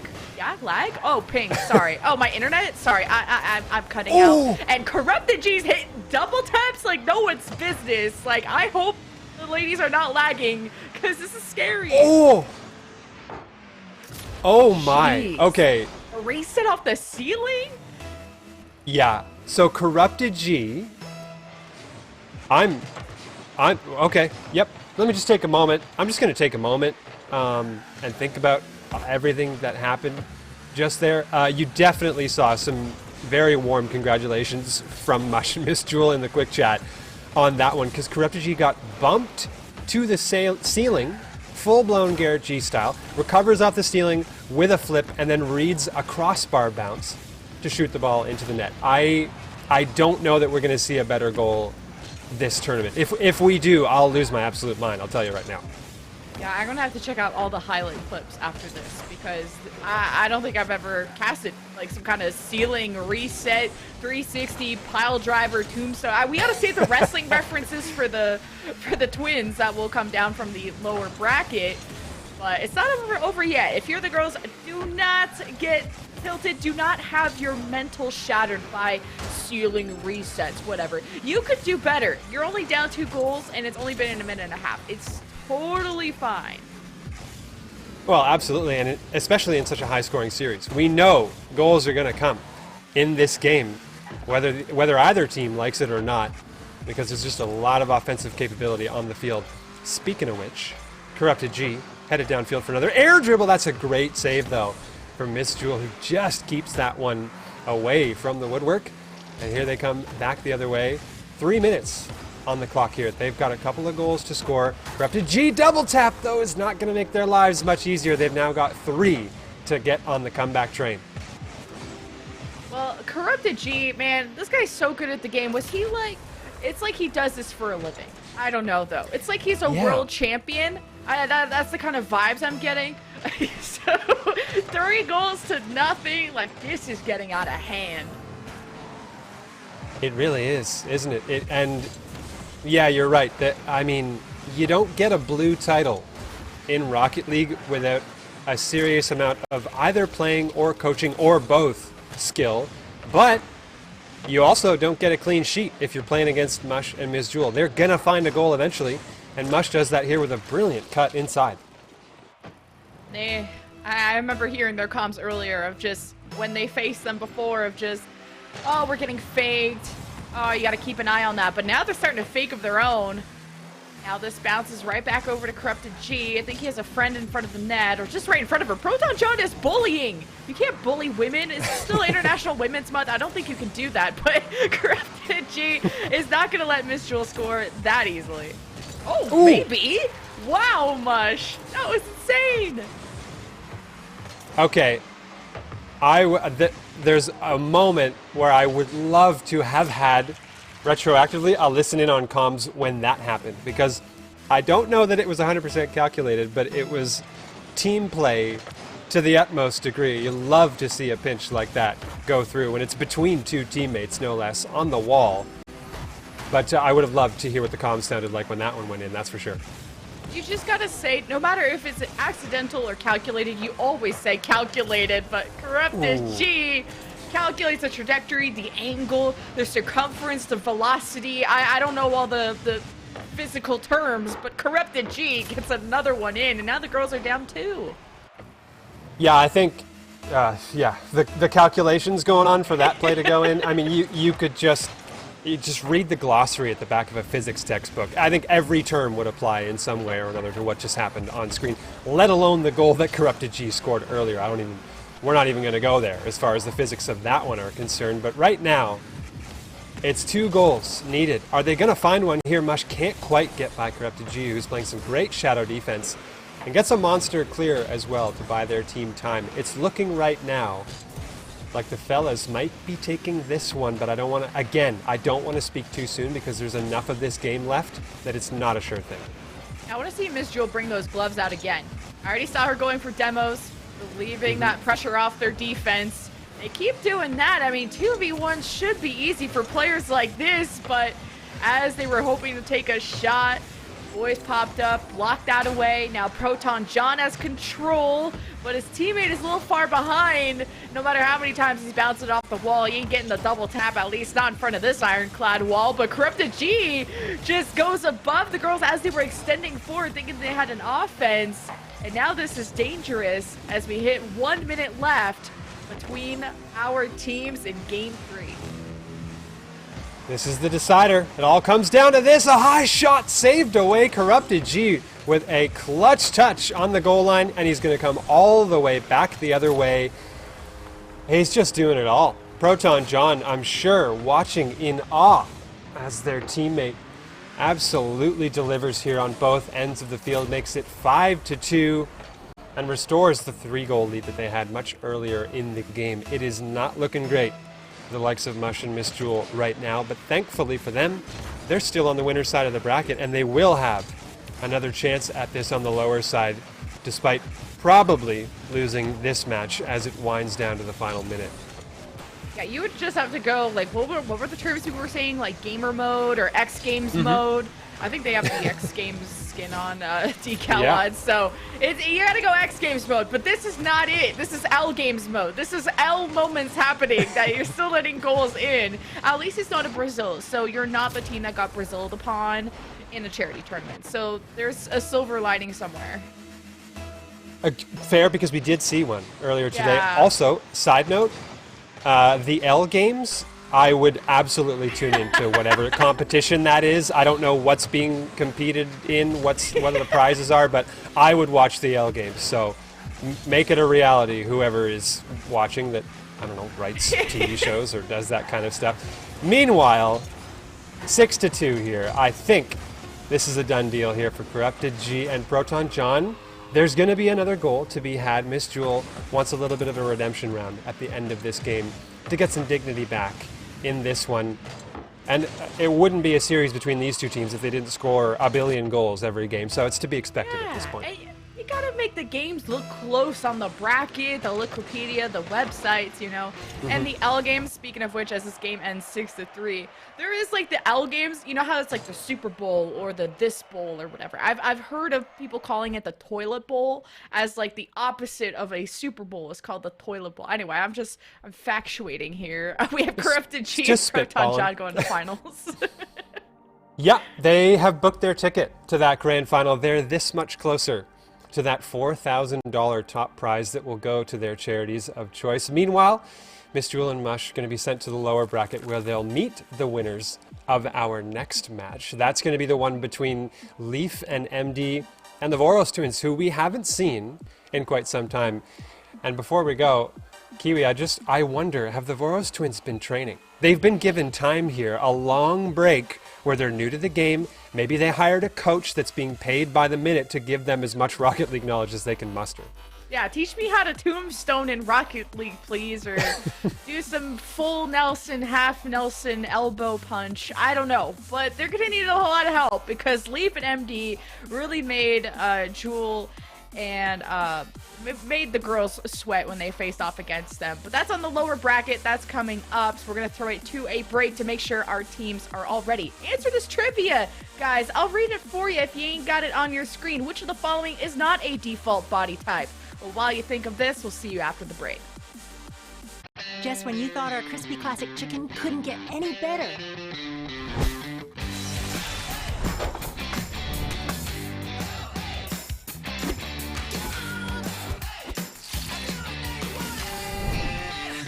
We created the new barbecue bacon chicken sandwich, a crave-worthy sandwich made fresh in select stores daily. Chicken worth crossing the road for. Visit 711.ca to find a crispy classic chicken store near you.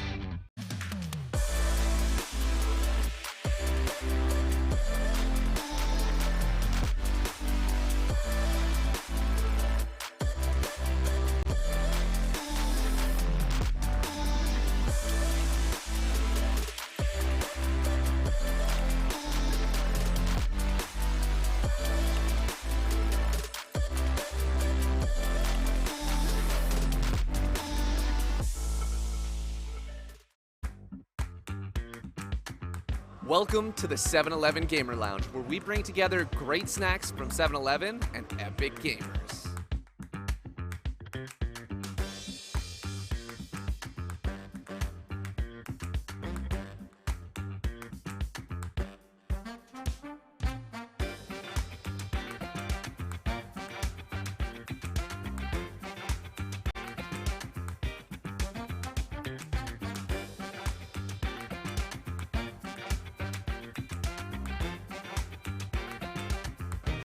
Appealing to gamers of all ages, we have arcade cabinets as well as the newest consoles, so kids and the parents can get the games that they enjoy.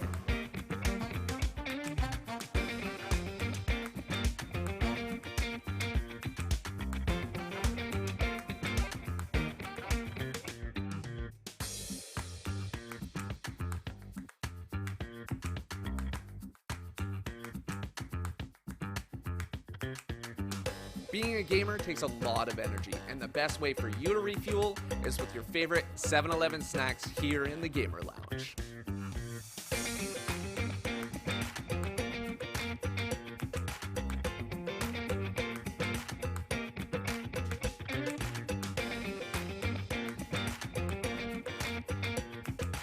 I know we're all sad that the 7-Eleven Gaming Lounge is over, but you can get your favorite food still by ordering it on the 7NOW app.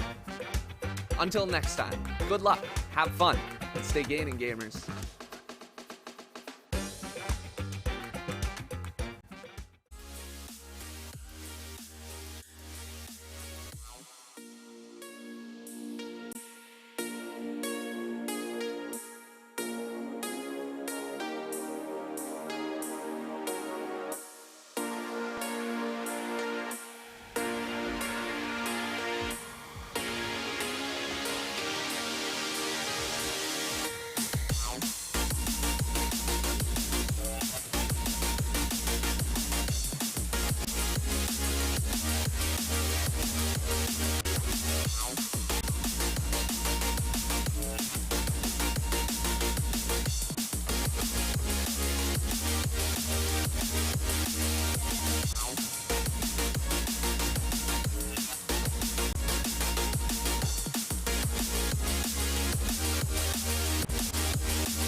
Welcome back, everybody, to the 7-Eleven Charity Challenge here, brought to you by 7-Eleven Canada and the Gaming Stadium.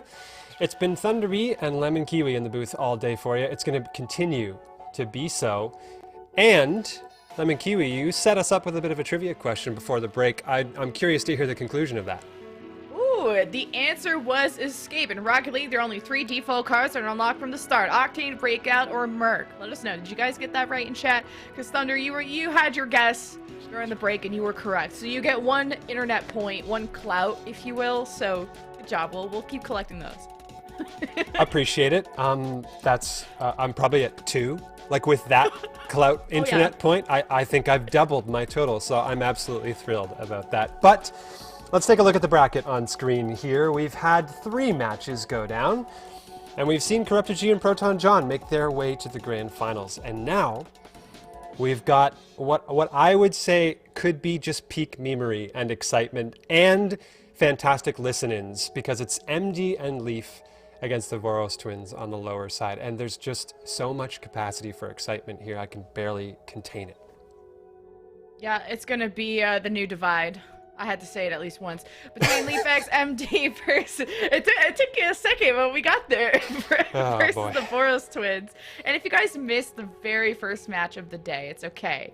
Voros twins, they're known for gaming, they're known for wrestling, but Rocket League is something they're still getting into. So when we did a listen-in with them, they're like, how are they? They unfortunately had to face Proton John, the Proton John squad in the first match. And they're like, how are they getting up in the air? They forgot to join in game 2. But you know what?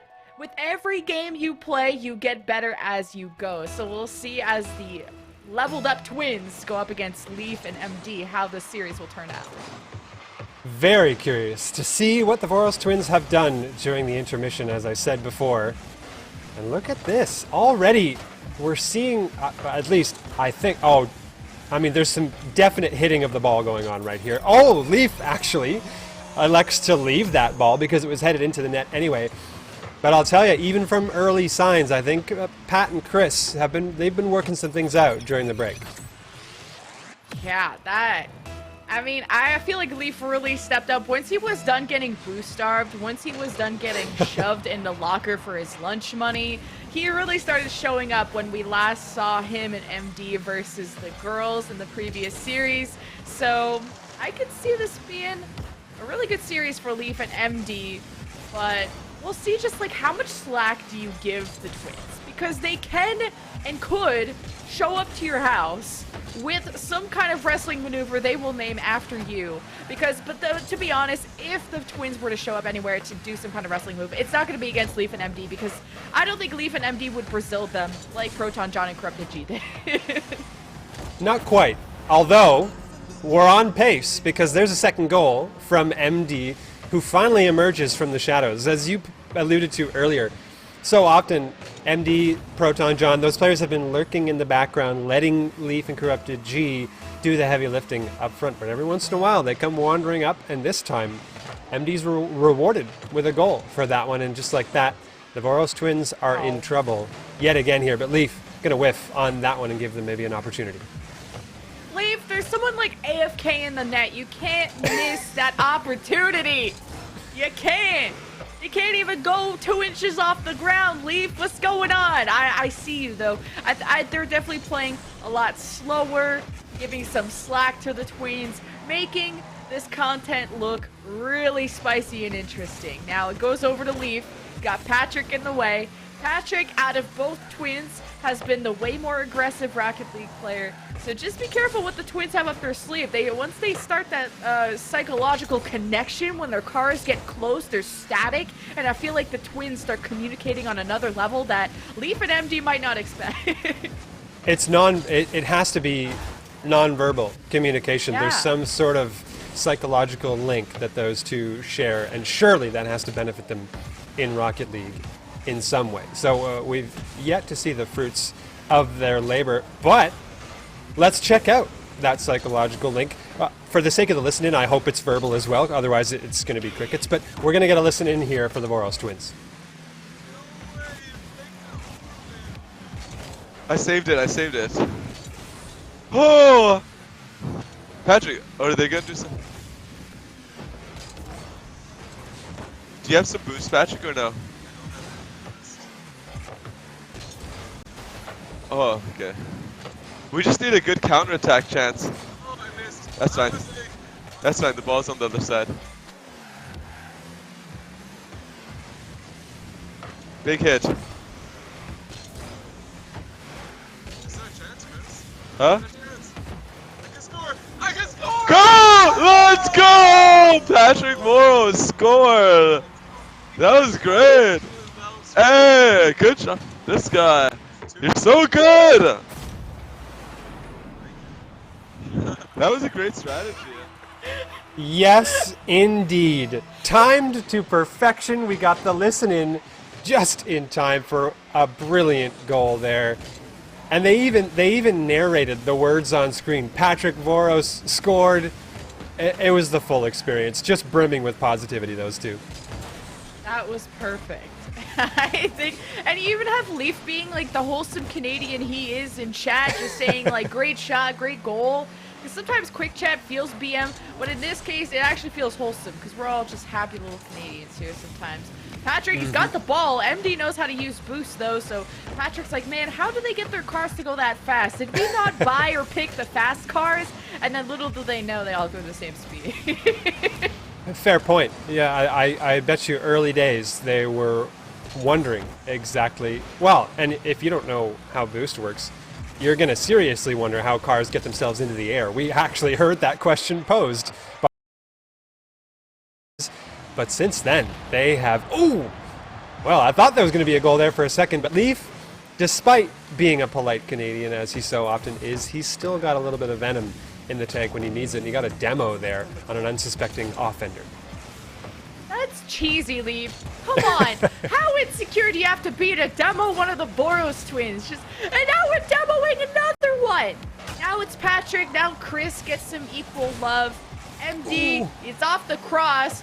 The Boros twins don't know how to go up. They're actually bumping into each other, and I'm sure there's a lot of sorries happening. They've been actually very polite towards each other, despite, like, if one of them messes up, the other twin's like, it's totally okay. The ball's over here. We're fine. It's fine. I like that there's kind of like a father figure here going on. Absolutely. My personal favorite call-out, I believe it was Chris to Patrick. Patrick, do you have any boost? It was just such a matter-of-fact, wholesome question to ask during a Rocket League game. I'm gonna steal that. I'm perfectly honest. I'm gonna start just plainly asking my teammates, hey, do you have any boost? Are you doing okay?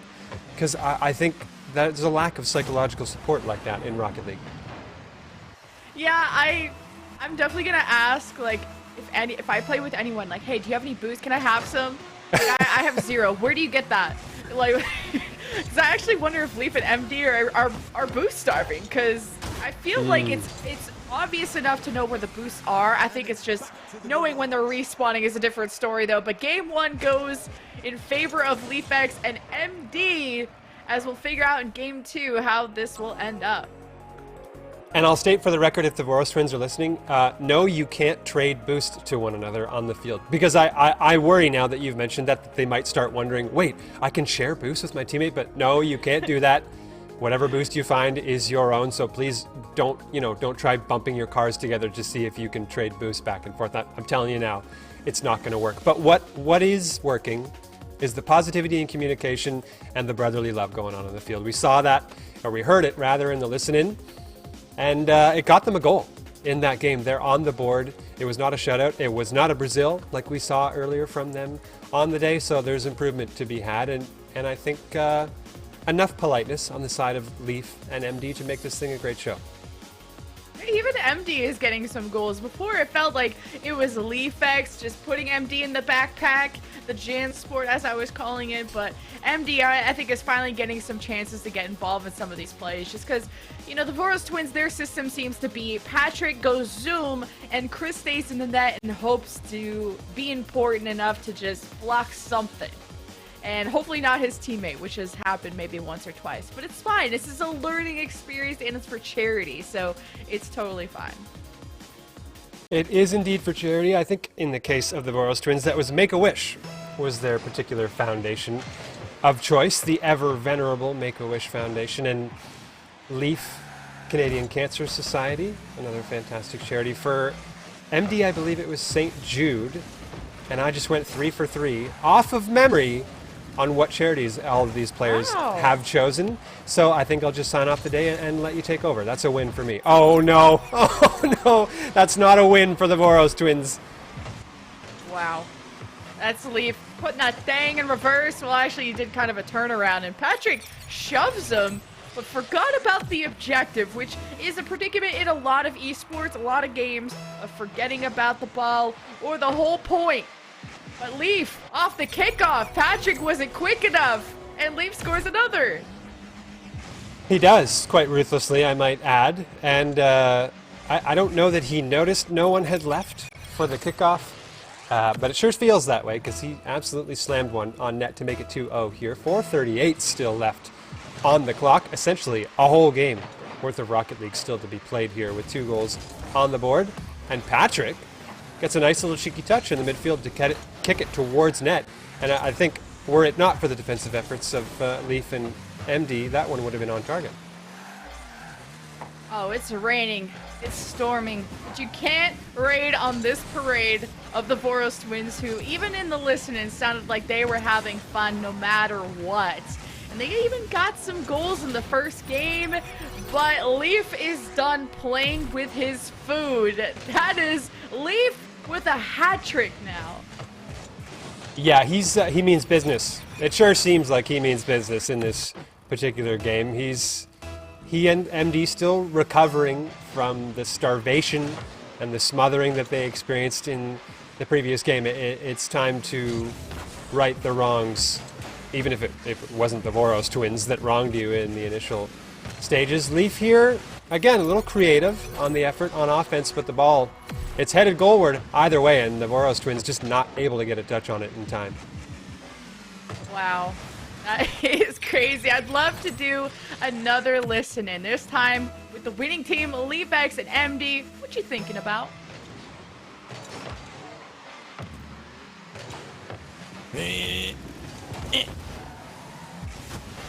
Oh, yours. Oh, no. Got it. Yes.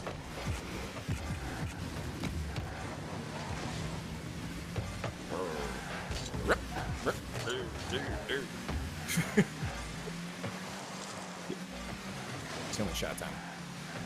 I flipped.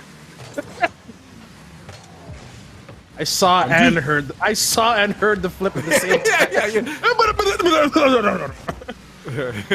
That sounds like someone missing a ceiling shot. Oh, you? Oh, empty here. I'm gonna. Oh, you? Man, you know, while we're hot right now, I could go for a big Slurpee. I'm just letting you know right now. Yeah. Oh, it's like my car. Look at this. Oh yeah. So 7-Eleven. You know what? Hit me up with that slushie. Oh. Here you go. Here it is. Well, Lemon, you've casted with Leaf. You care to explain that? Leaf goes burr, but his brain sometimes goes burr. It's like he left it in the microwave a couple seconds too long. And I like how I'm just trying to hype up this listening, like, oh, what's Leaf thinking about? What's MD up to? And the first thing we hear is some kind of sound effect, and I just like kind of spat up my water a little bit. I'm like, that is the most on-brand stuff I've ever heard. Yeah, you know what? I think I'm gonna lose it on what show this is. I think it's Simpsons, where there's like you peer into the mind of a character, and it's just like the monkey with the two symbols clapping them together, like what's going on inside the minds of a person. Or maybe or Patrick, you look inside the mind of Patrick, and it's just like empty with maybe a piece of string hanging around or something like that. That very much, when you said, what you thinking about, that's kind of what that reminded me of, is I don't know what's going on inside that mind. Both of those minds, actually, but they definitely knew they were on air because the 7-Eleven plug was timed to perfection. It's just like trading the brain cell back and forth. This is what me and most of my friends do if we play anything. And then if we ever say the same thing or if we just do dumb things, we just say, hey, can I have the brain cell back? So I feel that's a little bit what LeafX and MD are doing, although it's working very well. They have 4 goals in a very winnable position on series point, hoping to make a lower bracket run as Chris and Patrick are just trying to touch the ball. They're just doing their best, just hoping. If they can get a touch on the ball, I think they're just happy. I think so too. And it's interesting that you say, of the 2 teams on the field, it's MD and Leaf sharing a brain cell, when on the other side it's literally a pair of twins who you would assume would be doing that, but no such luck. In this case, Leaf and MD are the class act in that particular regard. And they're demoed for their troubles in the corner here. Last few moments of the second game in this series, Leaf and MD fully acknowledging that I think they've got this thing in the bag. They're pretty comfortable against the Voros twins, who have, despite not winning games, been an absolute treat to have at this tournament, and they're going to score a goal late in this second game just to add a nice wax seal on top of the whole experience. Wholesome Leaf setting up the other team, acting like it was all calculated, puts in nice shot at the end. Leaf, you can say you messed up. It's okay. Yeah, it sounds like he's giving slack to the twins, but this is 80% Leaf. Imagine what 100% Leaf is going to look like in the next round. We got 10 seconds left, 4-1 for Leaf and MD. We'll see if Chris and Patrick can stop what Leaf has cooked up, but MD wasn't ready for this pass. He just wasn't ready in general, but we hope they're ready for the next round, because I believe it's the Miss Jewel, the girls, that will be meeting Leaf and MD in the next round, and that's going to be a good rematch. That's going to be a fantastic one. You always love to see a run back, and in a bracket this small, very liable to happen, but I think if it's going to be between any 2 teams, it's great to see it between Leaf and MD going up against Mush and Miss Jewel. So that is going to be our next match, and I wanted to kick out a brief reminder before we go to intermission here that today we're giving away a $100 gift card to from 7-Eleven Canada. Not to 7-Eleven Canada. They don't need a gift card. They're giving it away. And entering is simple. All you got to do, type !giveaway in chat, and the winner will be drawn live on stream after the grand finals. So be sure to stick around for that stage of the stream. You'd be remiss not to, because the grand finals are the best part. That's where we get to see who wins $4,000 for the charity of their choosing. But we'll have to wait just a little bit longer. We got another match, as we said, coming up shortly here, but we're going to kick it to an intermission, and we'll see you after that. Just when you thought our crispy classic chicken couldn't get any better.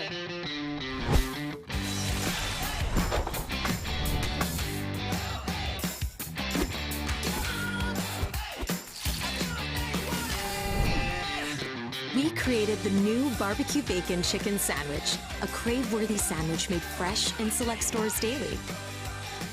Chicken worth crossing the road for. Visit 711.ca to find a crispy classic chicken store near you.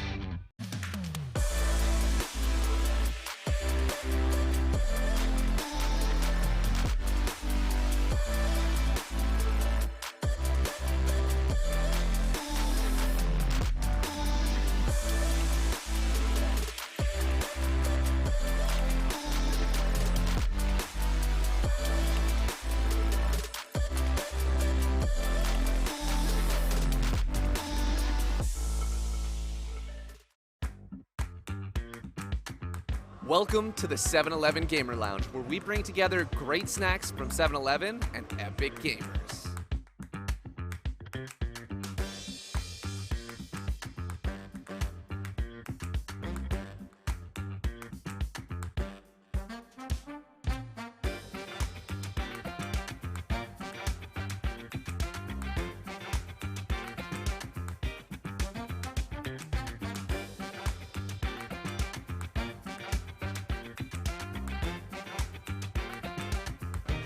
Appealing to gamers of all ages, we have arcade cabinets as well as the newest consoles, so kids and the parents can get the games that they enjoy.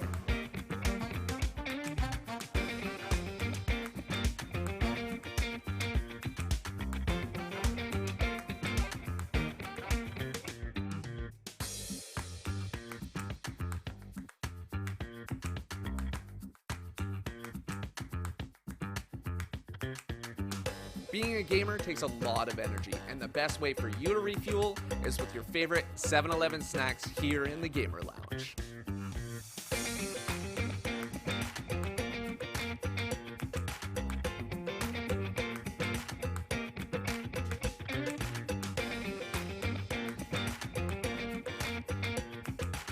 I know we're all sad that the 7-Eleven Gaming Lounge is over, but you can get your favorite food still by ordering it on the 7 Now app.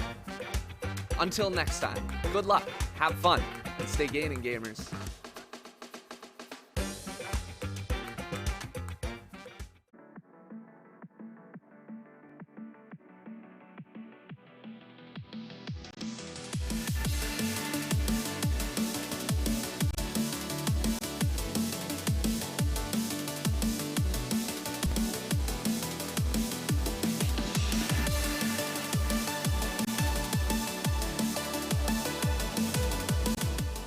See double commits and these things start to...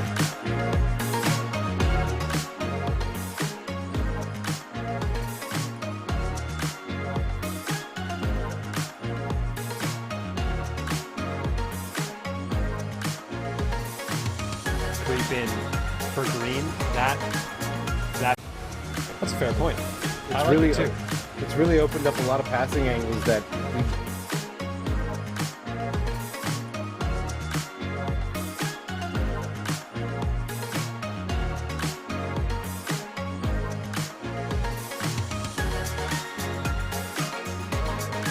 really I just didn't see for the first 4 years of this game's life cycle. Well, it's...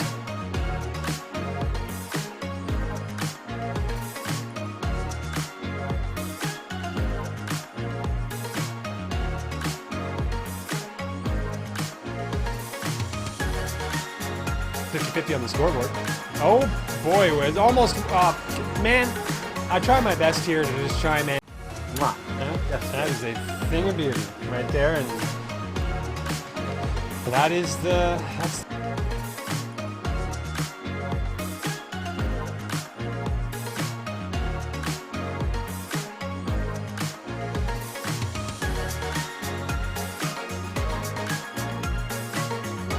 the marker of a team that's going to win a whole bunch if they just seem to be. But Comp streaking in and trying to get a connection on that, they didn't get all of the...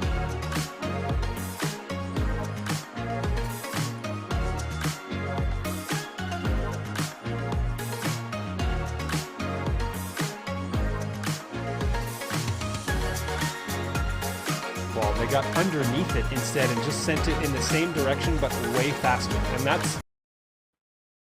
Welcome back, everybody, to the 7-Eleven Charity Challenge. It's Thunder Bee and Lemon Kiwi here. And you saw that little lightning round in the break there, trying to figure out some trivia and some answers for yourselves. That was footage from a previous 7-Eleven tournament that the Gaming Stadium helped host. And I wanted to mention the one that's coming up, yet again, because it is especially important. As we announced earlier, the 7-Eleven Rocket League Open Tournament, April 30th and May 1st at the end of the month, is going to be an official qualifier, the Canadian national qualifier for the Commonwealth Esports Championships. And the top placing Canadian team from that event is going to have the opportunity to represent Canada at the Commonwealth Championships this August in the UK. Flights and accommodations paid for. It's going to be an insane opportunity for the winning team. So if that's not a reason to sign up for that open tournament at the end of the month, then $8,000 is, because that's the size of the prize pool. So Lemon Kiwi, there are an unending list of reasons why folks should sign up for this one, and I'm really excited to see how that shakes out at the end of the month. And it's going to be awesome to see what teams, what kind of talent we're going to have there, but to focus on the talent we have remaining in this tournament. We already had to say goodbye to the Boros twins, but if you're fans of them, make sure you check out their content. But also, they still got to walk away with $500 for their chosen charity. And MD and Leaf, they get to move on, and that'll be our next match on stream. They're facing Miss Jewel and Mush in a rematch. And remember, it was the girls that beat down Leaf and MD before, so we'll see how things will change this time. We will. Very curious to see how that shakes out on the run back here. You can see on your screen right now in the matchup the 4 charities that are represented. We'll remind you Canadian Cancer Society and St. Jude Foundation for Leaf and MD. And on the other side, the Trevor Project and Gamers Outreach for Mush and Jewel. And I hear some engines revving on the field right now. I bet you we're pretty close to gameplay right now to settle this lower semi-final, if I have my double elimination bracket terminology straight here. And we're getting into gameplay between these two, the rematch of an earlier one, and this is going to be a sight to behold, I have no doubt. Oh, Mush, she had multiple hat tricks against Leaf and MD, and she's already kicking things off well. You got a couple shots, just needing to line things up, and the fact that Leaf is just trying to sit on the goal line and hope to stop something says a lot about the pressure that the girls were putting on at the start, but still no goal. As Mushy brings it over the net, up in the air. Leaf chose the perfect moment to challenge, but MD could have had a free shot on an open net, but just really hesitates on moving down the field. And we've seen that a few times today. MD a little bit hesitant to move up forward. I think a little bit of a disparity in skill between he and Leaf. And it's showing its rear and its ugly head right there. And speaking of skill, Mush has got a whole bunch in 1v1 in particular. So this is her bread and butter right now, getting that nice touch pass for the first goal. The fact that just you have someone in your way and Mush just hits him with a 6'5" slam dunk right above, just goes right past him like they were not even a speed bump on her red carpet to the net. Like, these girls are so talented. Ooh. Miss Jewel off the backboard. Mush really couldn't turn her card to get that second touch really going as they tried to hold on to some control, but Leaf always times these challenges well, gets above Mush, has these really good setups, which just needs MD to be confident enough to play with Leaf and not just too far back, although the defense is always strong with the boys.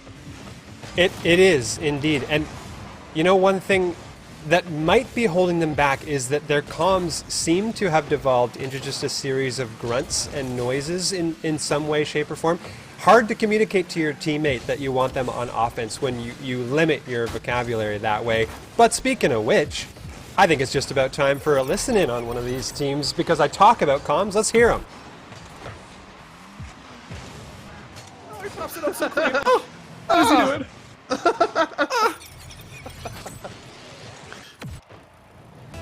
All right, so wait, how did that strawberry sound like again?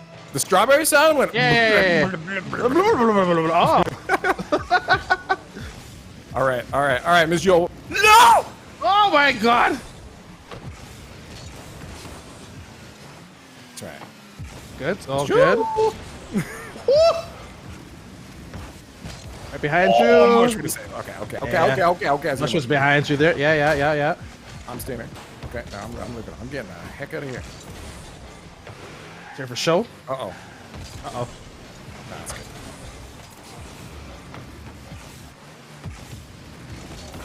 Uh-oh.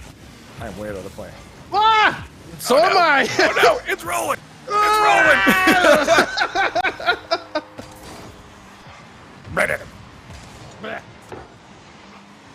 Well, there you have it. The president of the No Pants Club, MD, and official moderator of the Lincoln Park subreddit, LeafX. Entertaining as always in the comms.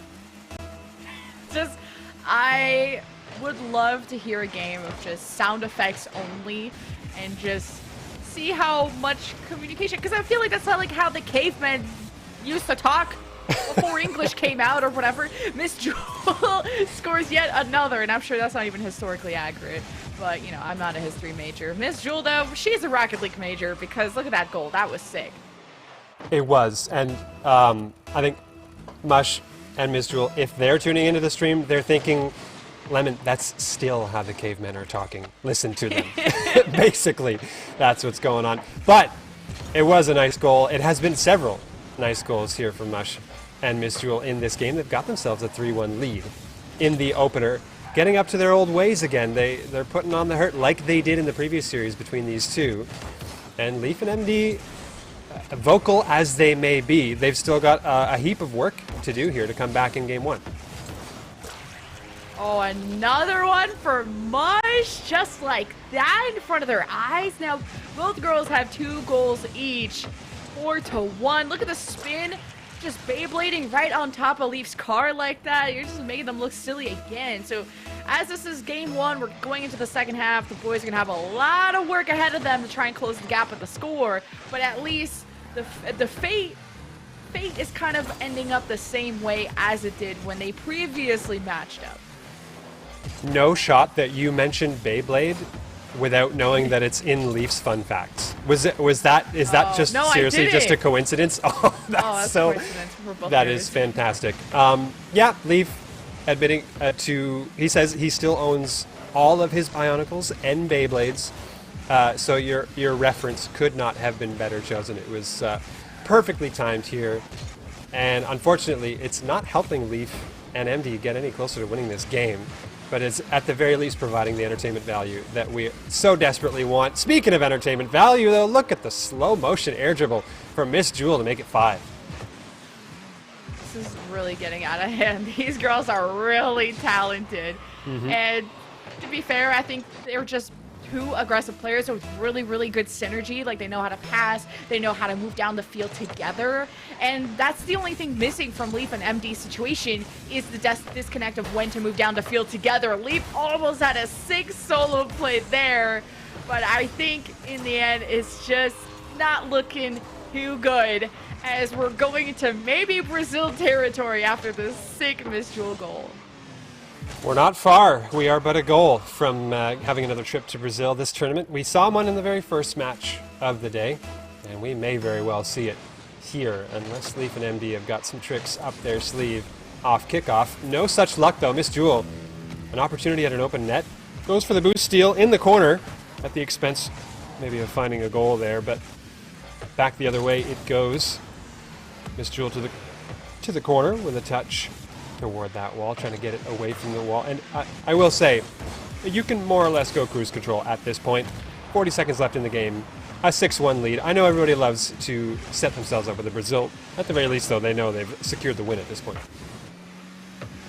The W is in the bag. The bread is about to be acquired in the name of charity. Now Leaf is just making sure the Brazil doesn't happen. He's trying his best. Mush is already ready in the net for this pass from Jewel. Now MD misses that touch. Now Leaf has to try and salvage this by going for a clear, but kind of got messed up in the corner. So now Mush gets controlled. Does she get the Brazil done? Miss Jewel is there. Can they get another shot in? Miss Jewel gets demoed. And Leaf and MD say there's only one Brazil that's going to happen, and it's the one we gave to the Burrows twins. Not today. But Miss Jewel and Mush will be taking that game. They will. And close to a Brazil is still a very solid beating in Rocket League. Whether you actually get it or not, it's still a considerable lead there for the likes of Mush and Miss Jewel. They've got themselves the first game in the series. We're still in best of 3s.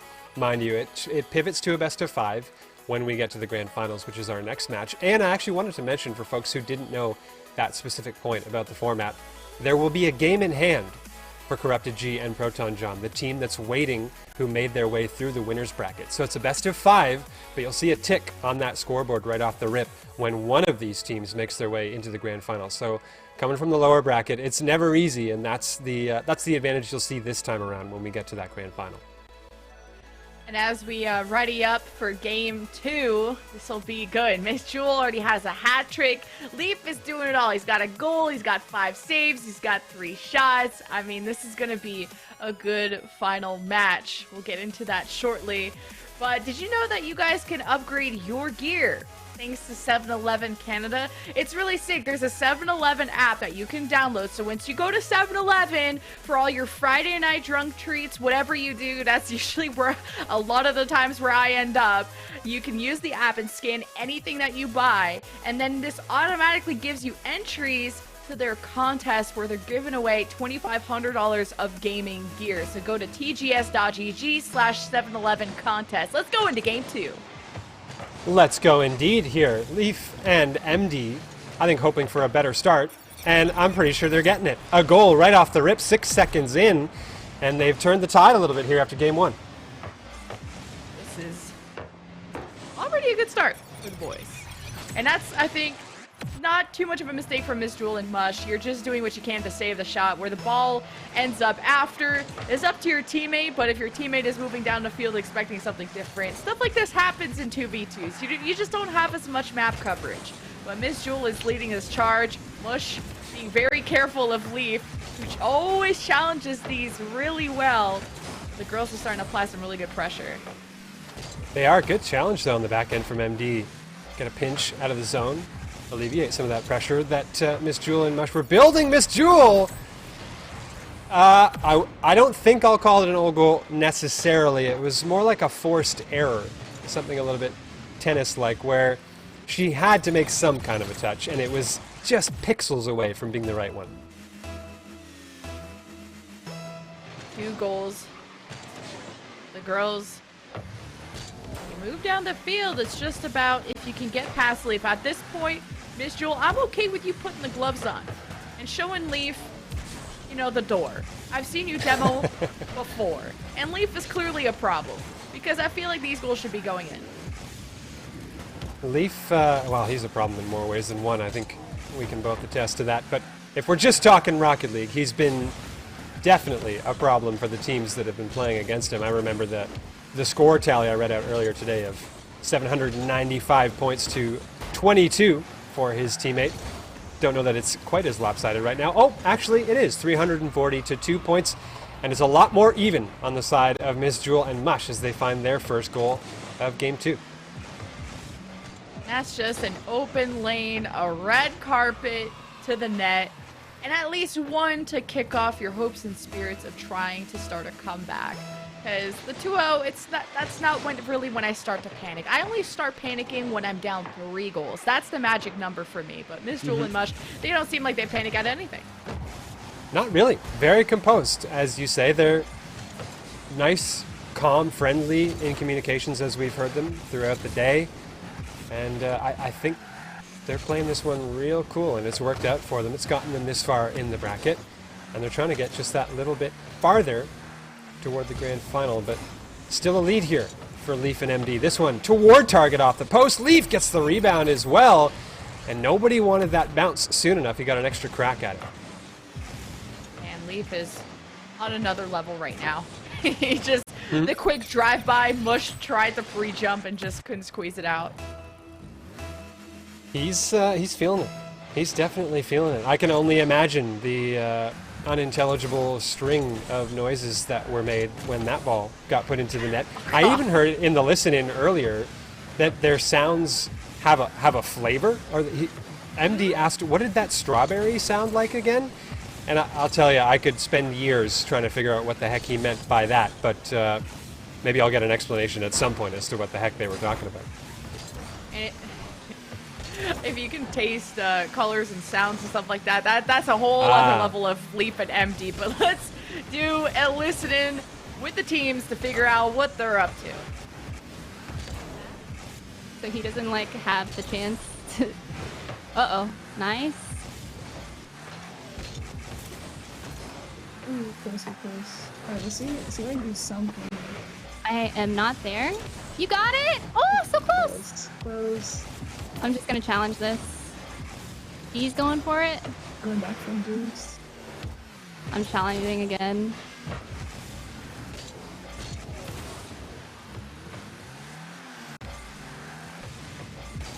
Oh, if you bumped him! Oh. I tried to. He's scoring! A nice save. Good stuff. I'm demoed. You got it. 1v2. Oh, shit. Too. I'm just gonna challenge that. I'm backing off for boost here. What? I missed the boost. On me. On me. I'm waiting. I'll just wait. Here, I got it. Beautiful. Ooh, close. I'm going boost. Alright, I score right here. No, I'm just gonna challenge that. I don't score it. I don't score it.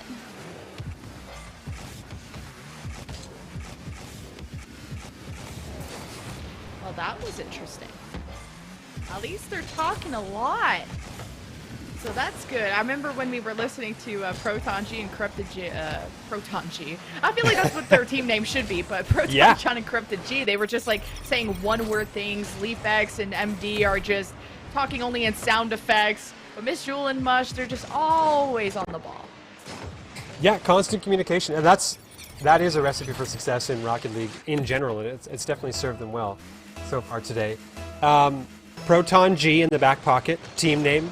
Hanging on to that because I think that's definitely a good one, and I feel like at this stage in the tournament we started too late. We should have been coming up with all these makeshift team names for all these teams way sooner, but we should be able to get them all covered by now. I mean, there are only a couple of teams, a handful of teams left, so we've got Proton G, and you know, feel free to improv and come up with some other ones along the way. We got Miss Jewel and Mush, so is it Miss Mush? The M&M's even? Okay. Mushwool? I don't know how to combine Jewel and Mush together, but wow, that shot, oh my, if only it was centered out. You know, if only that was straight. If only it had accuracy. That's what I tell myself all the time when I miss shots. I'm like, man, that would have been so good. So good if it was centered out, but what a save from Leaf yet again. How many saves does this guy have so far? Only one, but he has 11 shots, so Leaf is doing everything to salvage this game. 11 shots is a ludicrous total. I mean, you get into double digits for shot count in a game, and you're doing something right, that's for sure. And thankfully, they've been converted to goals. It hasn't been a waste of shooting opportunities. It's been 5 for Leaf and MD on the board. Mush comes in to try to slot one, and it goes off the post. They try to get one at the death of the game, but this one's going to hit the ground, and we're going to see yet another deciding game today. It's our second Game 3, and this one decides who gets to go to the grand finals. The stakes really have never been higher. Another Game 3, man. This is a tight tournament.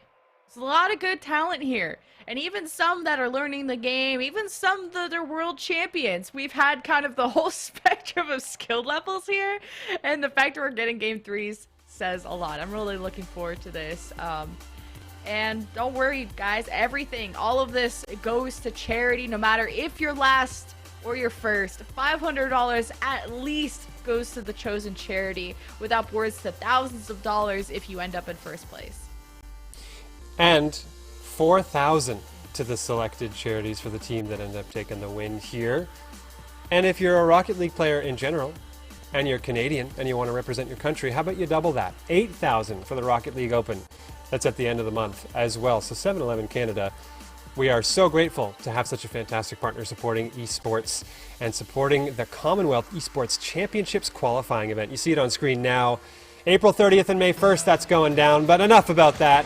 We're into a deciding Game 3 here between the girls and the boys, as we've dubbed them.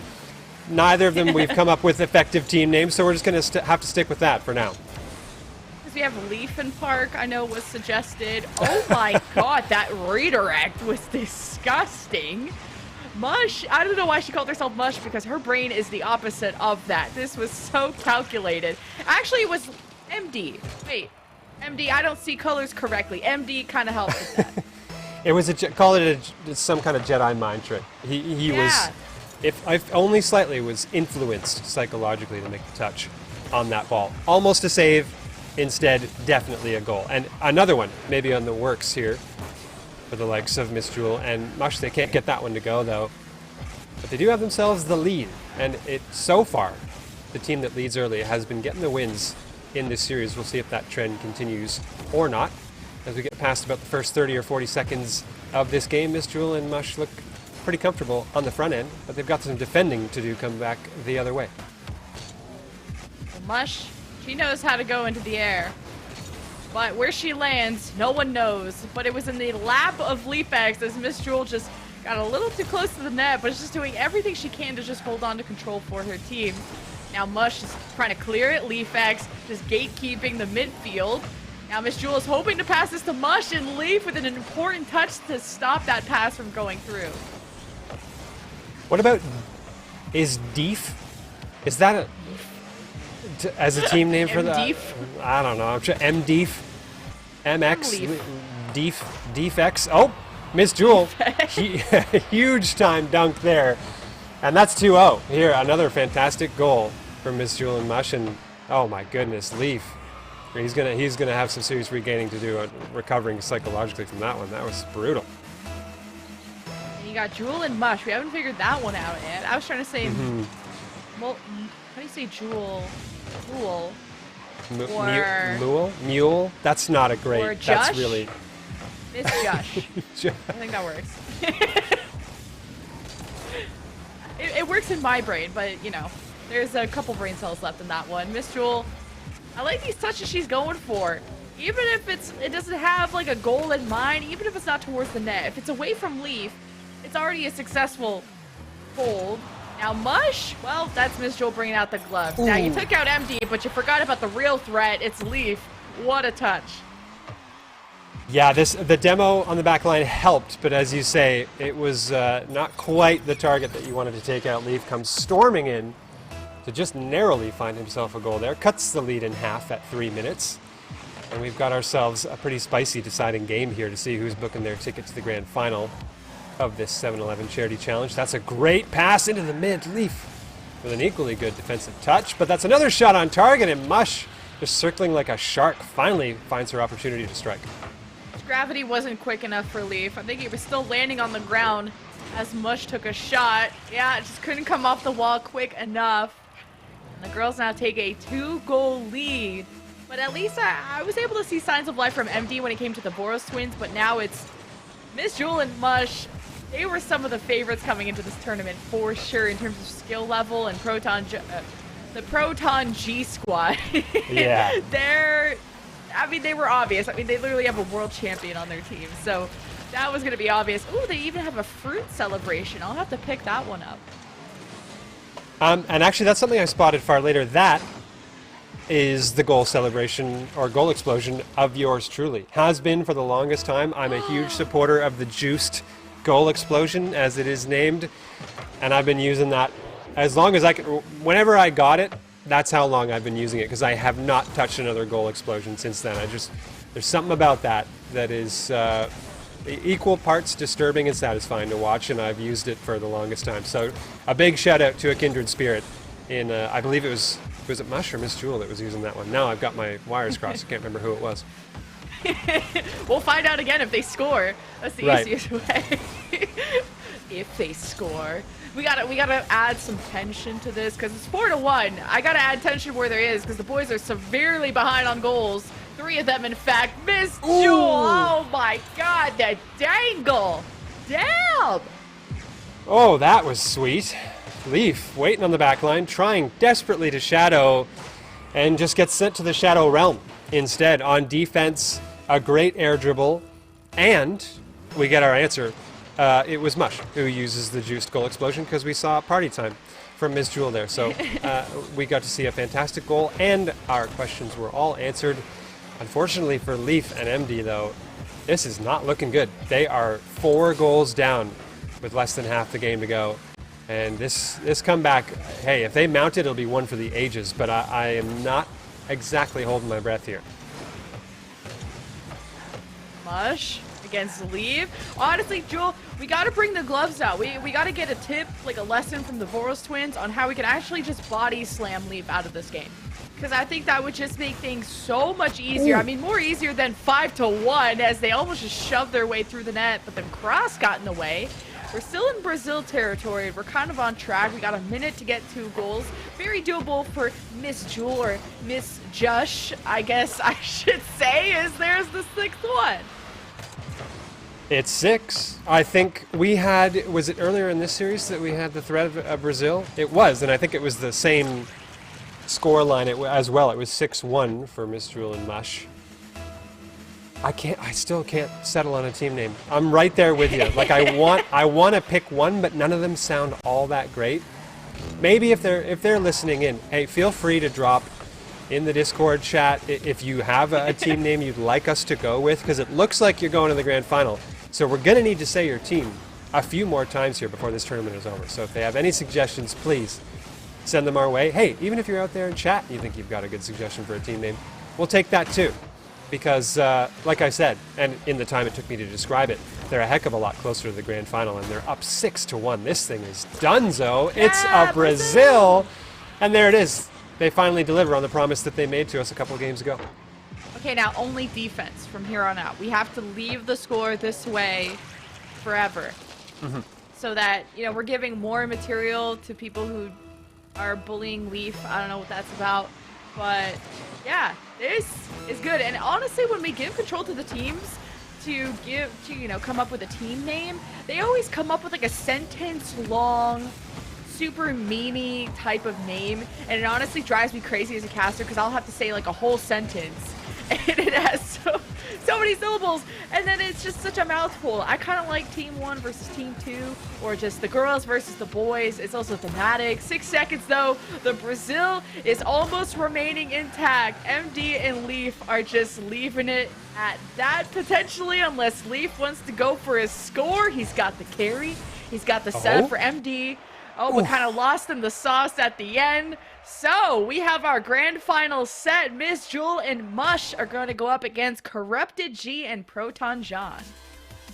Yes, indeed. Proton G, the squad that have been waiting Proton G, yeah. in the upper bracket. They made their way through the top. So as I mentioned earlier, they're going to have a game advantage in the best of 5 that's coming your way.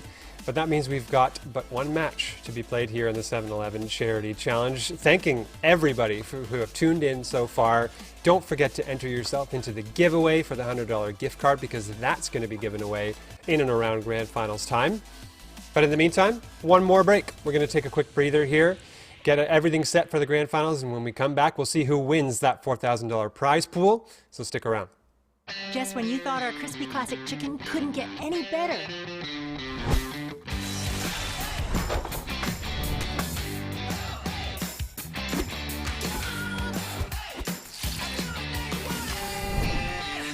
We created the new barbecue bacon chicken sandwich, a crave-worthy sandwich made fresh in select stores daily.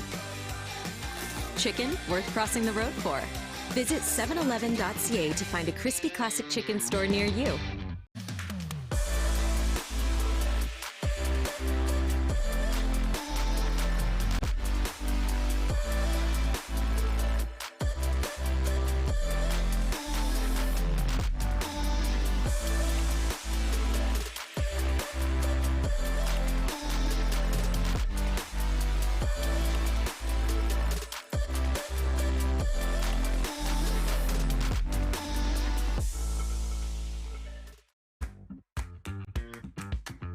Welcome to the 7-Eleven Gamer Lounge, where we bring together great snacks from 7-Eleven and epic gamers.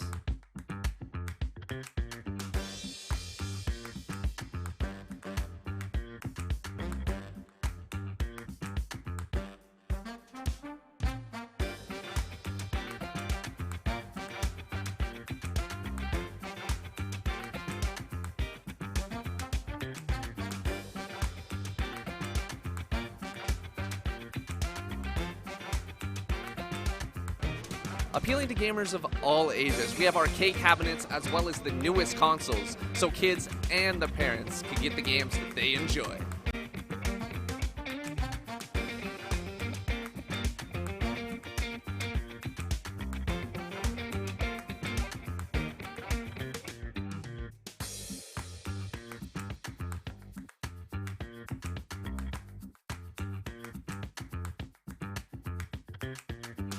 Being a gamer takes a lot of energy, and the best way for you to refuel is with your favorite 7-Eleven snacks here in the Gamer Lounge.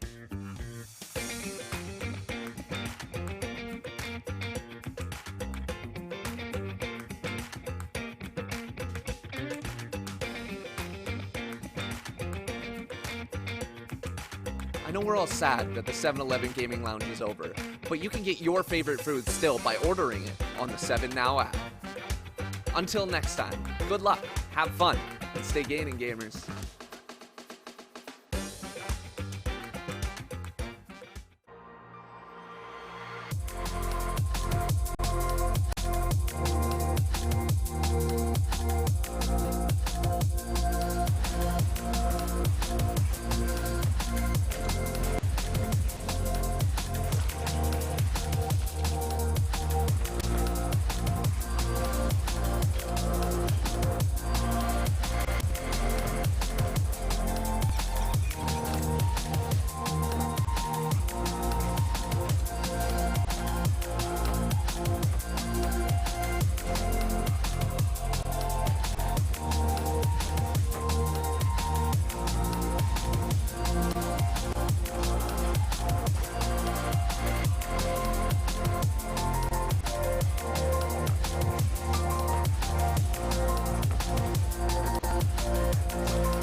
Welcome back, everybody. This is the 7-Eleven Charity Challenge with some Rocket League to be played today. My name is Thunder B. I'm joined here with Lemon Kiwi for one more match in this fantastic tournament, and I have a question for you, Lemon Kiwi. As we take a look at the bracket here, we know it's going to be Corrupted G and Proton John against Jewel and Mush in the final. The team names, we have dubbed them Proton G, and Miss Mush, I think, is what we're going to go with for that other team. Oh, yeah. But speaking of 7-Eleven, what would you do with a $100 gift card to a 7-Eleven? You know what What's I the play would there?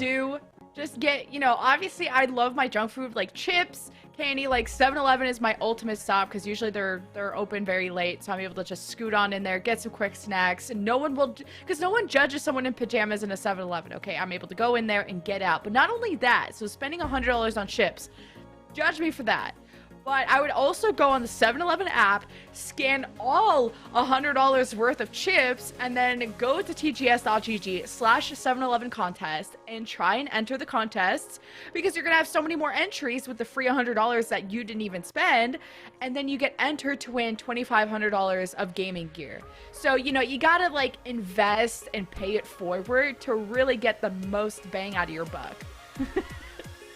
My goodness, the strats on display in that description are blowing my mind right now, but let's look at the teams here that are going to be in this grand final. On one side, it's Proton G, the team of Proton John and Corrupted Gabe. They are representing respectively Skipping Stone and the Able Gamers as their charities of choice. And on the other side, it's Miss Mush with the Trevor Project and Gamers Outreach for their charities of choice. And as you see those charities right now, a set of those, either on the left or right, are going to be getting an extra $4,000 from the winners of this match coming up. And it is Proton G, that team, that have got a game advantage as we head into this match shortly. So they're going to be that much closer. And I know if there was ever a time for Corrupted G to go gamer mode, it's probably going to be right now. This is going to be a good match because this is a rematch, right? I feel like they faced each other before, and well, there's I think the one game advantage as well for Corrupted G and Proton John coming from the upper bracket. So there it is on your overlay now, but it's Miss Jewel who gets the first goal of the game. Yeah, it might be a one game advantage for Proton G, but it's a one goal advantage here for Miss Mush as they get the first one on the board here at Urban Central. A map we don't get to see as often in competitive Rocket League days. And I'm glad that it's being represented out here and represented well by these two squads who are trying to duke it out for charity here. Corrupted G takes a possession forward. Mush is going to have to do some shadow defense here with minimal boost, and that is never an easy task. Corrupted G going to find the first one here and tie it up. And this is going to be as contested as it can get. And Mush tried the pre-jump, but it just kind of went too much above her, and I'm wondering if she didn't even have boost to get up there. But 1-1, this is, I expected this to be our grand finals matchup, not gonna lie. It took me a second or two after Proton John and Corrupted G kind of beat down the Boros Twins, but to be fair, like, Boros Twins is probably their third Rocket League game or something like that. But it's clearly not the third game for Mush and Miss Jewel. They are one of the most talented girls I've ever gotten to witness play the game. And look at this goal. I mean, just look at it. First thing I say when I see a goal like that, I say, would you look at this? That is look at that. A thing of beauty. and I think it's great, too, that they're making a statement early in this series. They're down a game, and they need to show that they can threaten to tie this thing up, because if they drop a single game, it's already tournament point for Proton G, that team on the other side. So you really don't want to let that slide if you're this squad in blue here, and they are not letting it slide. I can't believe we're only a minute into game one. There's been so much action so far, I feel like it's been half the game. I mean, the last time we saw these teams, it felt like they were just all offense all day. There is no off button. There is nothing but lead on this gas pedal, and Miss Jewel proves me right. The fact it's only been a minute 15 and she has a hat trick, like, Miss Jewel is Miss Queen right now. Absolutely. She had to literally clamber over top of Proton John just to get a piece of that ball at the end, but she did just that. And Proton John, shout out to the fit, rocking what I believe were the Starfish wheels. I'm trying to spot exactly what kind of stuff he's wearing on his car right there, because it's clean and simple on the side of Ms. Jewel and Mush. They're just going for the X Games with a set of Reaper wheels, but it's far more bedazzled and interesting on the side of Proton John, and clearly it's working to some effect, or at least for their teammate. It's motivating because they're going to find a second goal here. Yeah, if we're doing some kind of runway walk for Rocket League decals, I'm going to be strutting my stuff in like my RLCS. I got a Canadian Mountie hat on. I got my Canadian flag going. It's looking so bedazzled, but no, ain't nobody want to see me on this field because I'd be looking worse than the Voros twins. So I would not even make it past the first round, I'm not gonna lie. But it's a lead for Mush and Miss Jewel, and maybe working on a fourth one. The shot squeaks by, and Mush gets it done. Getting it done indeed, and I think we are going to get ourselves a listen-in here on the comms for this team of Mush and Miss Jewel, so let's check it out for a moment. Apparently. I'll go for... I'm gonna grab middle boost again. Oop. I try to go for a 50. Watch out. He's going all the way, maybe. Uh-oh. You're good. You can, take that boost if you need it. Oh my god, he faked me! Uh-oh. Nice save, Mush. Good stuff. We're chilling, chilling. Winnable? Is it winnable? Nice. Oh my goodness. Oh, my goodness. I believe in us. We're huge. We're huge. We're huge. We're huge. So huge. We've warmed up. But I fear Corrupted G is just gonna be like, alright, time to come online. Time to turn on the sweat. Time to turn on the monitor. I shouldn't have done that.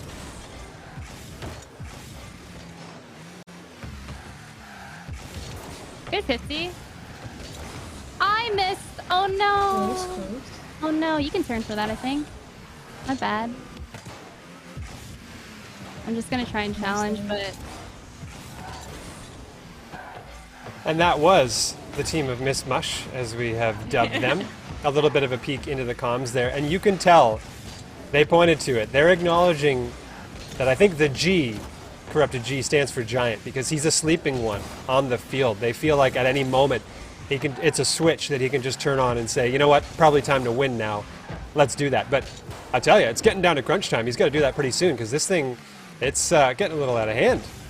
Yeah, the fact that the girls are up by 3 goals and they're still kind of worried about that sleeping beauty of Corrupted G and Proton John says a lot about how this final and how exciting it could be. There's also like a bit of ASMR comms. Like they're like Miss Jewel and Mush are very excited. They're very happy to be here.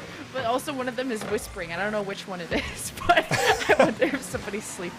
But hopefully they get more excited because there's a lot on the line for this series. I agree with you on that one. I was almost going to say earlier, and I think Miss Jewel's going to score another goal here and make it 6-2. I think it was Mush who is the voice that you're talking about. It sounded to me almost like she's recording like a vocal for a 90s R&B album or something, or an audiobook or something. Like there's just so sultry, and yeah, it must be outrageously calming to have a voice like that in your ear when you're playing Rocket League when things can get a little bit hectic. Those two are calm and collected as always, and you can tell because they're winning this game 6-2, and it looks like they're going to level this series. The game advantage is about to disappear for the likes of Proton G.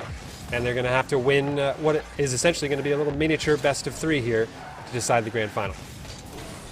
Oh, Miss Jewel's coming all the way back to try and stop whatever Corrupted G has hooked up. And he had such a good bounce mid, and Proton John was just like a second behind on that follow-up. But with 30 seconds remaining, it really took too damn long for Corrupted G to wake up, didn't it? I mean, the monitor is just turned all the way off. It is unplugged at this point. Not that they're playing bad at all. I'm just joking around, making references to what Mush and Miss Jewel were talking about, but... Whoa! Wait, how? How did that not go in? Even Corrupted G is confused.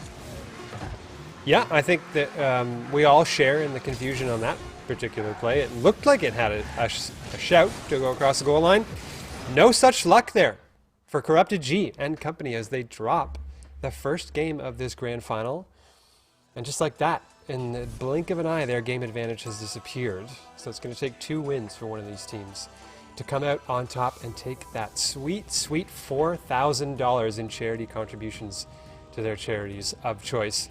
And 6-2 is not, I'll tell you, that's a little more lopsided than I expected in a match between these two teams in either direction.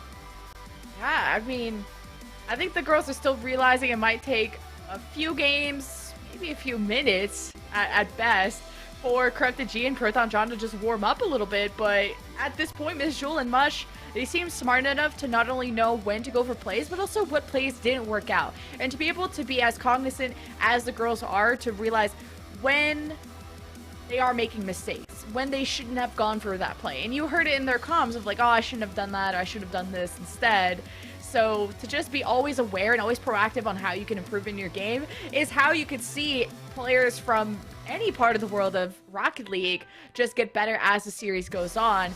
And it just shows, I mean, Jewel and Mush had a hard time against Corrupted G and Proton John before, and look how they've leveled up. Absolutely. I could just see, I can see the Voros twins in the background just absorbing all of this, like sponges, just being like, okay, well, okay, there's that piece of advice, and I use this much boost and all this kind. I mean, there's so much to take in at Rocket League. We saw with them in particular, they're learning on the fly and figuring that stuff out. But if you're, like I said, if you're cognizant of your mistakes and you know what to focus on, you can make great strides. There's no doubt about that. Right now, speaking of great strides, Mush and Miss Jewel have leveled the series against the likes of Corrupted G, who, as you said, has got a blue title in Rocket League with the word champion in it. And those, I'll tell you, are pretty hard to come by these days or any day. And Corrupted G proving exactly why he earned himself that title, both as a player and as a coach, more recently for Rogue as well. And just the fact that you can be someone that has scored upon a champion, who has taken a game from a champion, and hey, even in this direction, we could go as far as saying the girls have a chance of winning against these champions. So we'll see how the series turns up, but it's not a great start to this second game that we're playing, but at least it's tied up just as quickly. It is. Miss Jewel finds a needle that needed some threading on the far side here. Corrupted G tried to get back in time, almost had the touch, not quite enough juice in the tank, I don't think, to make that touch. So it's going to be tied up. 4:25 on the clock here in game 2, 3, 2.5, whatever it is when they have the game advantage. And I think it's pretty interesting here that we're seeing maybe a little bit more, what's the word? A little more consideration going into the plays that are being made here. Because we've seen, I mean, it's run the gamut today as far as thought and careful consideration into Rocket League have gone. But right now, it's as calculated as it's ever been. Because both of these teams, they're realizing they're going to have to give it their all to find the win here. 1-1. See Mush and Jewel, they have control of the ball. It's a 2-on-1 against Corrupted G, and he chooses, at least he forces the 50, but it just lines things up for Mush. When it hits the cross, it didn't even go in, and now they got to be scared for the counterattack. They do, got to be wary, but Corrupted G low on boost, circles for the boost pad, almost left himself open to a top corner shot there from Miss Jewel. And look at it, he's coming back the other way, bombs one from way down range, off the ceiling, and as he always does, manages to find an opening and slot one in. That's a great goal from the sky. Let's do a listening, because I know Proton John and Corrupted G are men of few words, but they do sound really smart when they do say those words. Let's listen in on what they got to say. Oh, all you, bud. Wrong angle, though. I got it. Nice. Give me the freebies. I'll take it. What even happened on this shot? They double committed, so then there's just an open net for me. Wow. Just one miscommunication sometimes is all you need to make a mistake. Just throw them off.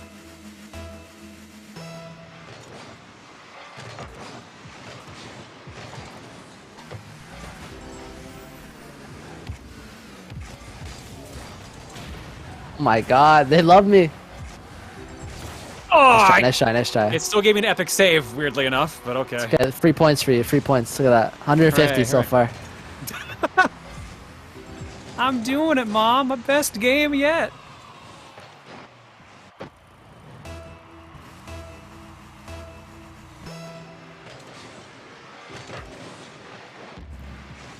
Uh-oh. Gonna go. She's going already.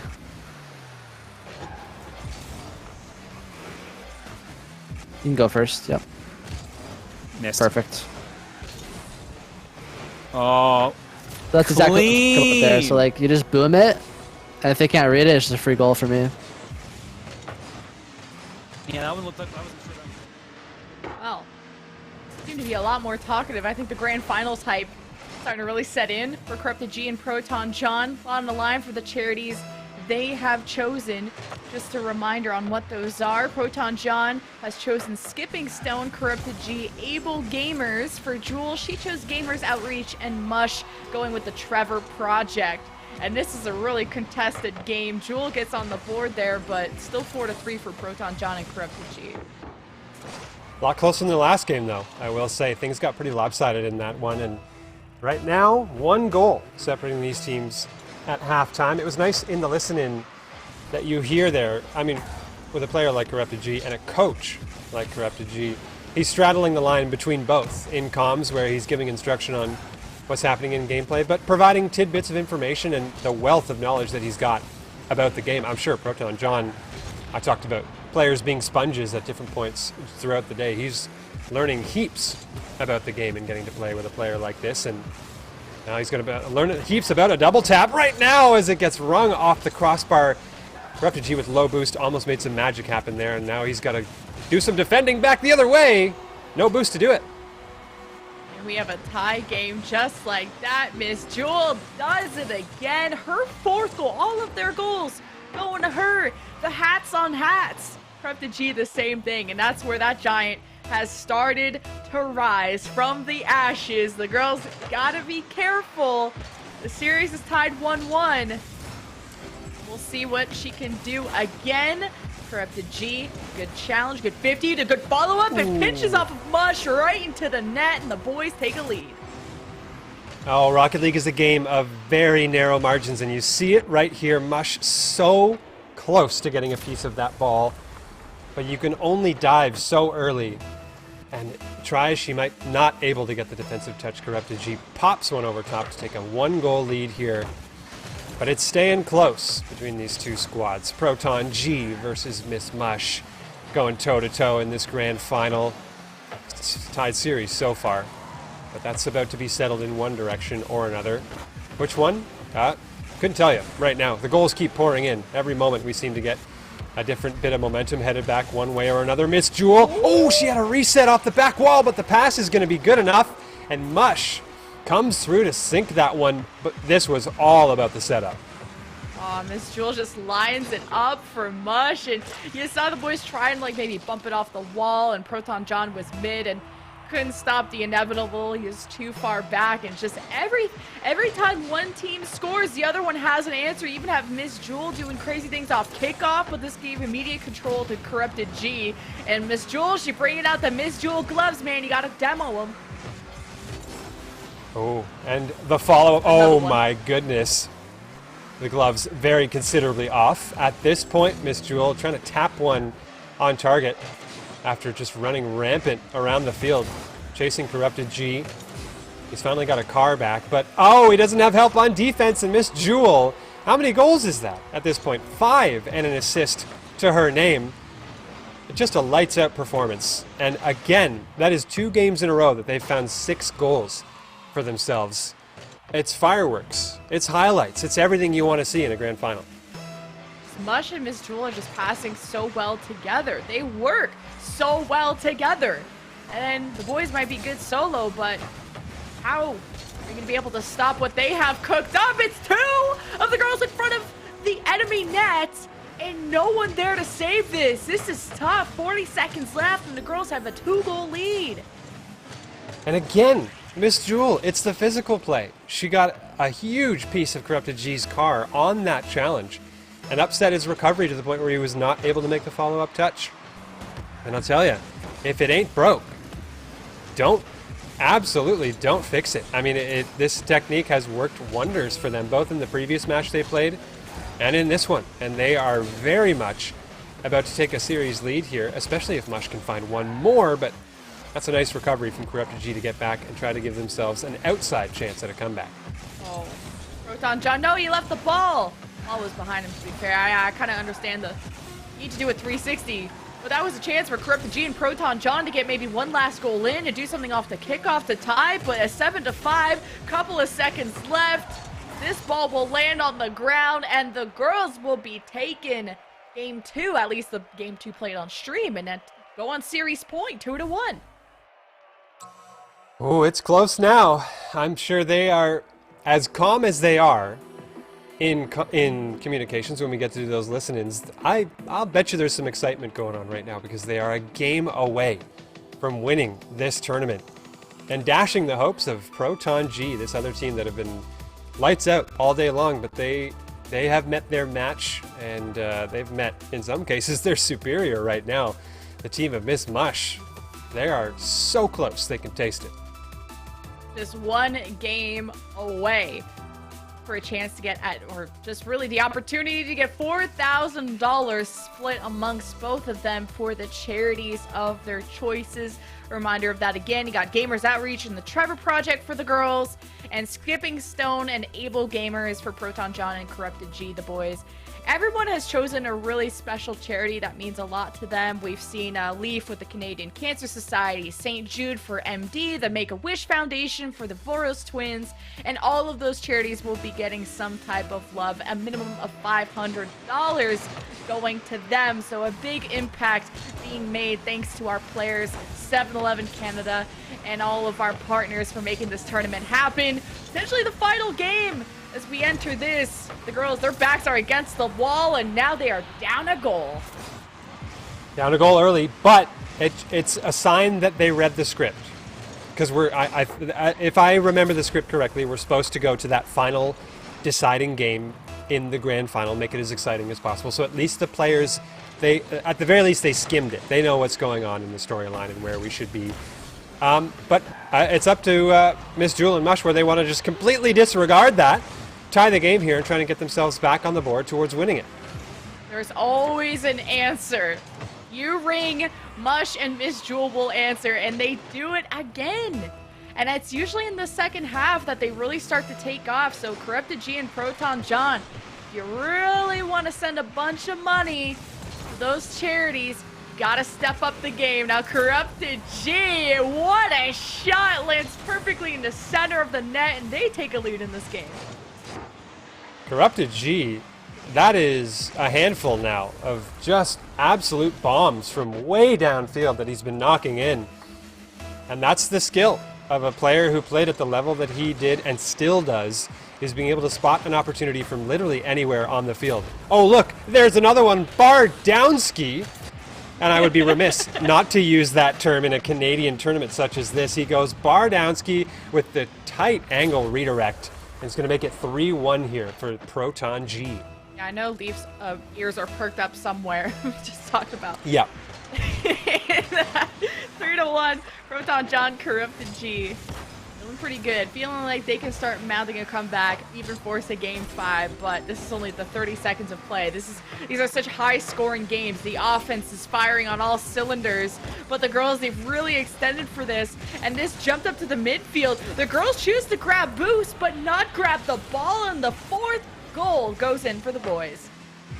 It does, and you see the mistakes getting punished. I think it's surprising to see, actually, from Miss Jewel and Mush, because their gameplay, for the large part, has been spotless today. I've really been impressed with how much they're able to mitigate mistakes. But when you do make them, Corrupted G is there every time to punish. And he's looking for a double tap here, and he's going to find it. My goodness. Well, I forget the term they used in the listen-in. Activate, I think. Whatever you want to call it, Corrupted G is doing it, because he is just piling on the goals at this point. 5-1, you're piling things on. I don't want to see a Brazil not like this. Well, at least it won't be the end of the series if it does go the way at all. Whoa. I just haven't seen a Brazil this early in the game, to be honest. What a kickoff goal by Corrupted G.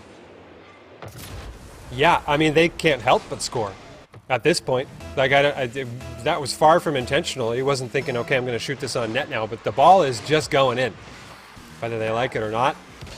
And I'll tell you, I think they like it, because like you said, they're down a game in this series. This is a must-win for Corrupted G and Proton John.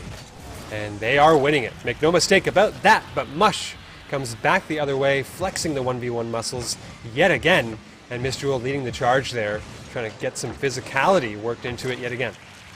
Wow. The girls, they never give up. And that's the type of energy, that's the type of hype you gotta have for your teammate. You gotta bring the other one up. Whoever is slacking, you just gotta give them some encouragement, some advice. And I feel like the girls, they're putting everything on the line for this. Now, Miss Jewel is just faking or just figuring out where the gas is, but just being really patient with this, but it doesn't pay off. That is a crossbar shot. My, was that close?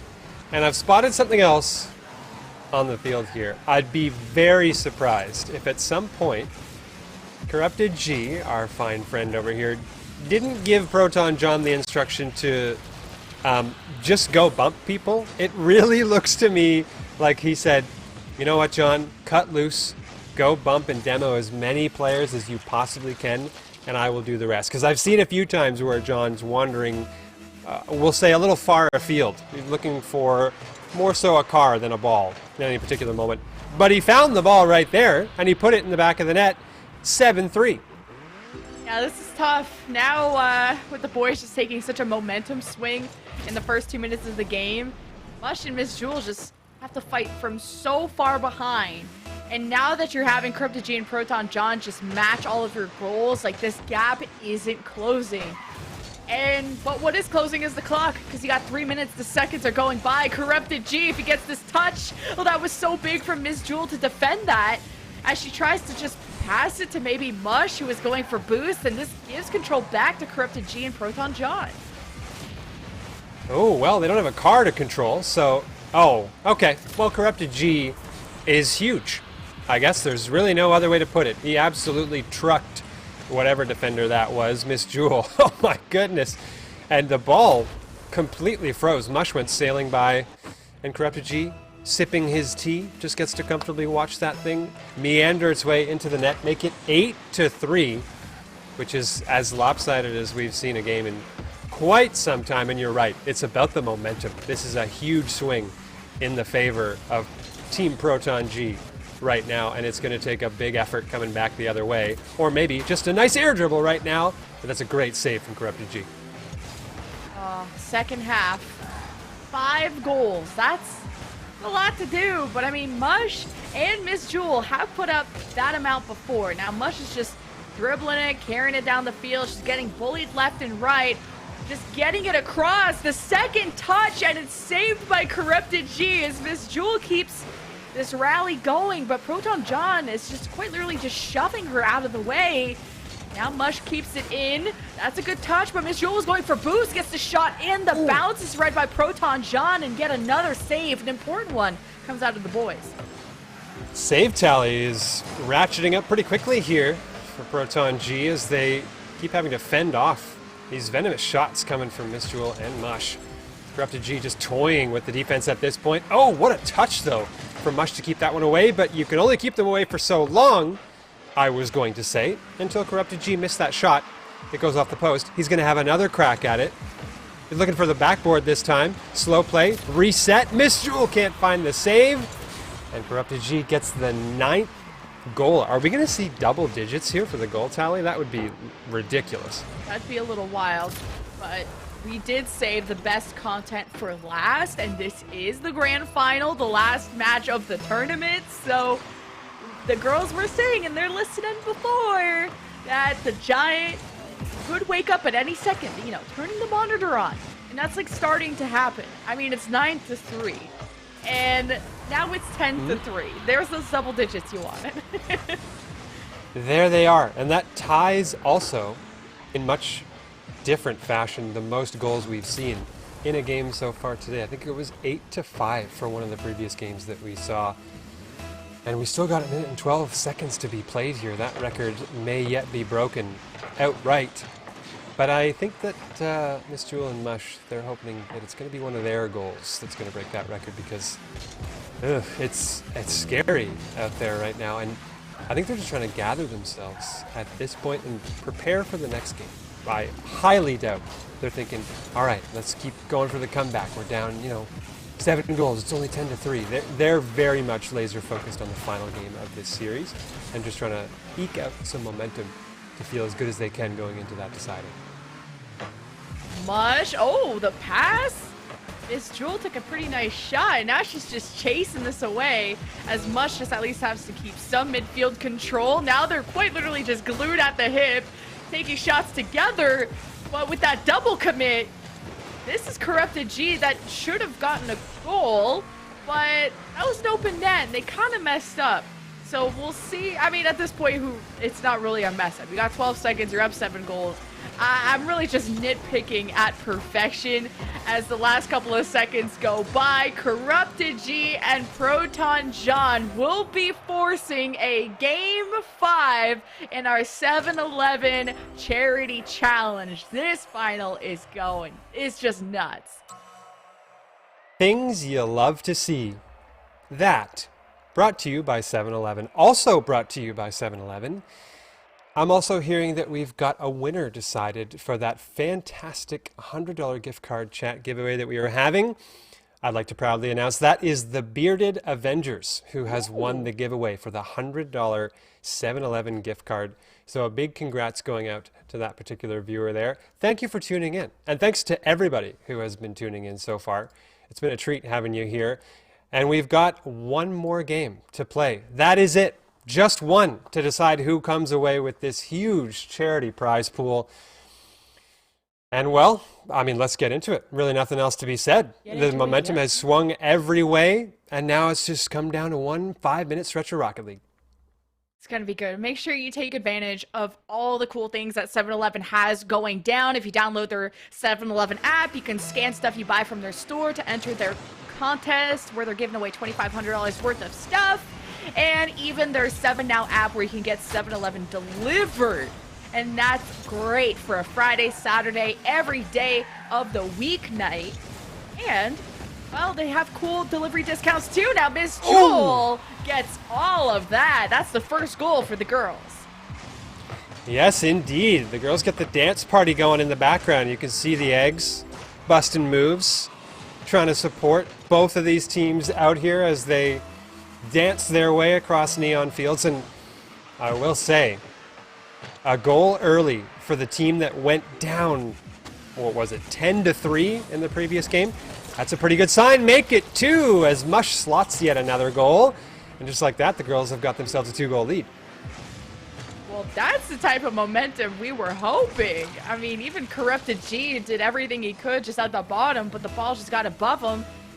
Now the girls, a solid lead. They're going to do anything crazy at the kickoff. Both collide. This immediately goes to Miss Jewel. Now the boys just figuring out when is the best time to challenge.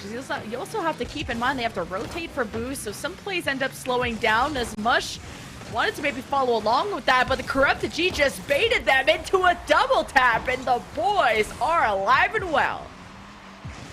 I'll tell you, if I had a nickel for every time Corrupted G's run a backboard bounce today, I'd have a $100 gift card to wherever I want right now. He has been just banging those home time after time, and that particular one is going to cut the lead down to just 1 here as things get pretty close in this deciding game.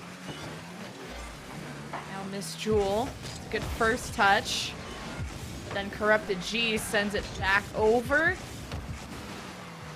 What can the boys do? They're committing together, but the last time we saw kind of these double commits happen, it creates these openings for the other team to score on. So it's good to help each other, but it's also good to diversify and add more map coverage. Split off if you can. As Corrupted G grabs some boosts. Decides just concede that to Mush, who gets demoed by Proton John, so I guess that's how you release some pressure. Yeah, I'll tell you, that's one way to do it. Oh no, that could be very scary here as the ball bounced, just teetering on the goal line or near there for what seemed like an eternity. Probably felt like one to Miss Jewel, and Mush as Miss Jewel attempts to catch a weird touch off the wave dash. Door wide open here for Mush, but she rings it off the crossbar, and the ball is going to go flying back the other way here for Proton John, who can't quite get it forward. End-to-end stuff here, and now the demos starting to absolutely pour in as it looks like a coordinated effort between Corrupted and G and Proton John. What a flick to tie the game. That was a disgusting flick, and Proton John is just wrestling with the competition. He's demoed like a few people now, and yeah, the flick above the defender, there's just no protecting that. 2-on-1, I mean, I don't hope for miracles. There's no saving that. 3 minutes left, 2-2. It doesn't get any closer than this. A Game 5 grand final for charity. Like, we're oozing with content right now. Absolutely. All that's left here is to bring the Boros twins back into it and just have them wrestling Octanes in real life or something like that. But speaking of bringing players back, I might have a solution for you. More on that later. For now, it's a lead here, 3-2. As Corrupted G reads a bounce, not off the back wall this time, but off the ceiling to slot a third goal and take the lead near the halfway mark. I don't know if I really want to say this out loud because I also like to keep my job, but I'd love to see the Boros twins cast a game of Rocket League. Because there's some like high-level mechanics being used in this game that I wonder if they just don't know about, so they'd just be really surprised and impressed by everything. Kind of like I used to be when I first started casting. I'd love to see a Boros twins cast. That'd be hilarious. Also because they probably sound the same, so you can't tell like that there's two casters. So I want to keep my job though, so you know. Yeah, that's fair. It's always a give and take as far as that's concerned, but I'm right there with you. I would also love to hear that. The listen-ins were enough of a treat that I know that would be brimming with content, to say the least here. Speaking of which though, Mush looking to generate a little bit more content on the field in the form of a double tap. Can't find it, and we're back the other way here with a little bit less than 2 minutes to be played in this deciding game. Right now the lead held by the likes of Proton G. They're trying to extend it. Corrupted G goes near net, but that's off the post, and it flies toward the side wall. He is really putting the spurs to it right now, trying to get another goal, because they know they need some insurance here. Miss Jewel and Mush have been scoring. Oh, the physical play is coming back. Usually it's Miss Jewel who's the linebacker, but this time Mush makes the lead block and gives an open net. We love a good bully. I know I don't like to encourage bullying, but when it comes to Rocket League and clearing space in front of the net, you shove that car out of the way. You shank the tire. You do what you gotta do in the name of charity. Now we got 3 minutes left. It just really doesn't get any closer than this. I'm going to have to go back on some kind of heart medication because Corrupted G just demoed. You got a 2-on-1, but it's the defense. So I'll keep my heart calm for now. Well, do your best. I'm trying here to just limit the number of gray hairs I end up with after this particular series.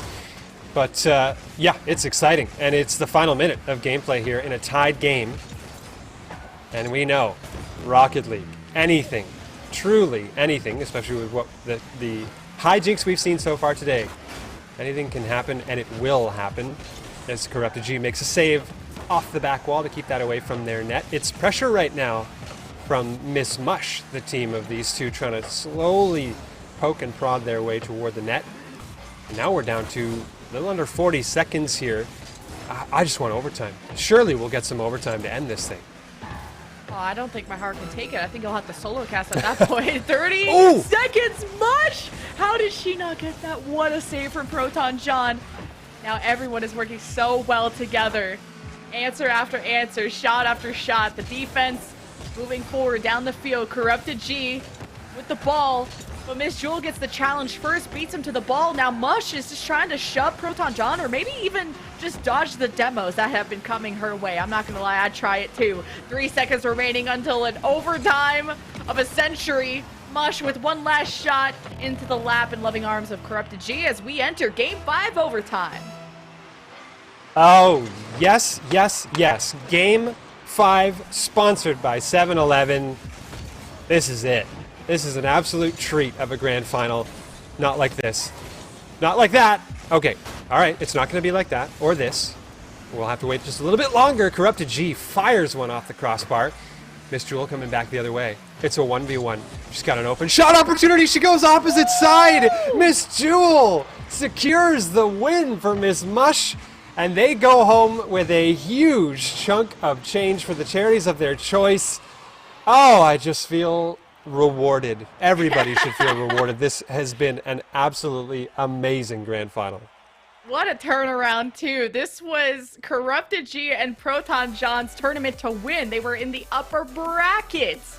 Insane stuff, but it was a comeback by Miss Jewel and Mush, and the way that they improved after every second that we watched them, the way they stayed calm and positive, it all worked out in the end. A Game 5 overtime finish. Congratulations to Miss Jewel and Mush, or Miss Mush as we like to call it.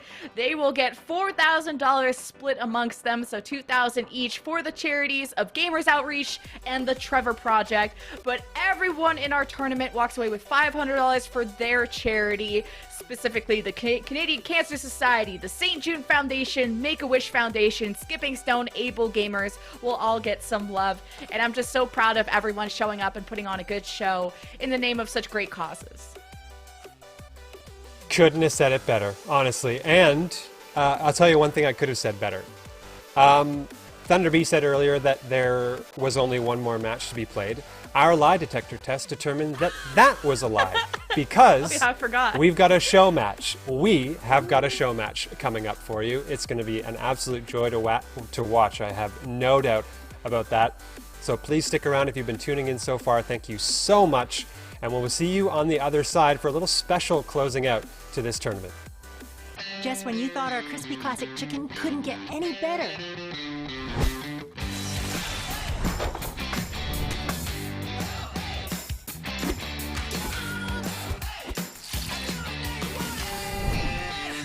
We created the new barbecue bacon chicken sandwich, a crave-worthy sandwich made fresh in select stores daily. Chicken worth crossing the road for. Visit 711.ca to find a crispy classic chicken store near you.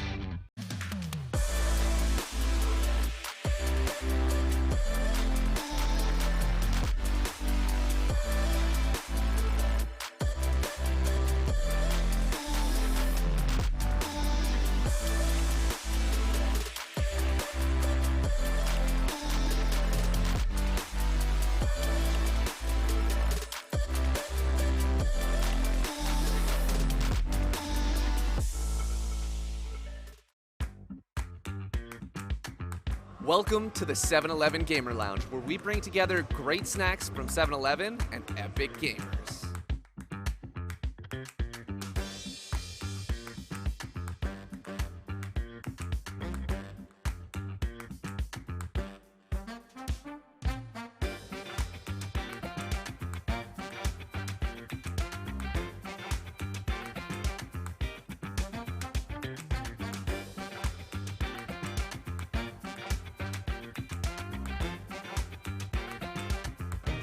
Appealing to gamers of all ages, we have arcade cabinets as well as the newest consoles, so kids and the parents can get the games that they enjoy.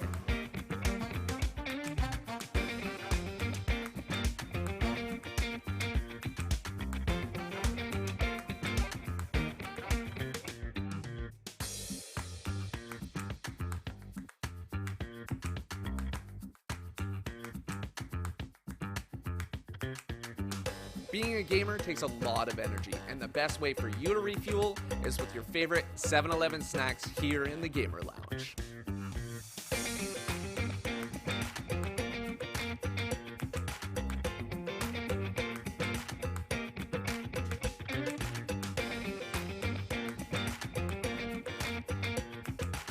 I know we're all sad that the 7-Eleven Gaming Lounge is over, but you can get your favorite food still by ordering it on the 7 Now app.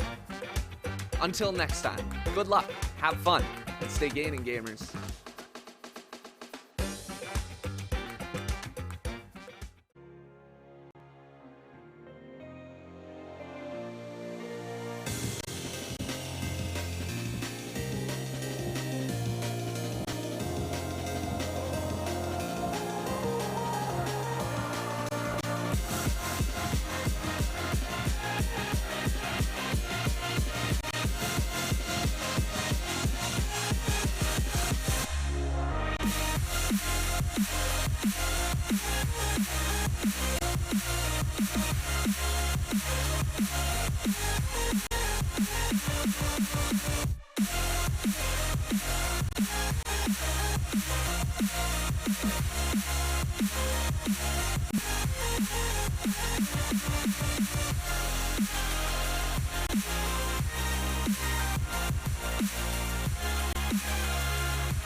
Good afternoon, evening, depending on where you are in North America. Welcome to the 7-Eleven Canadian Collegiate Rocket League Championships.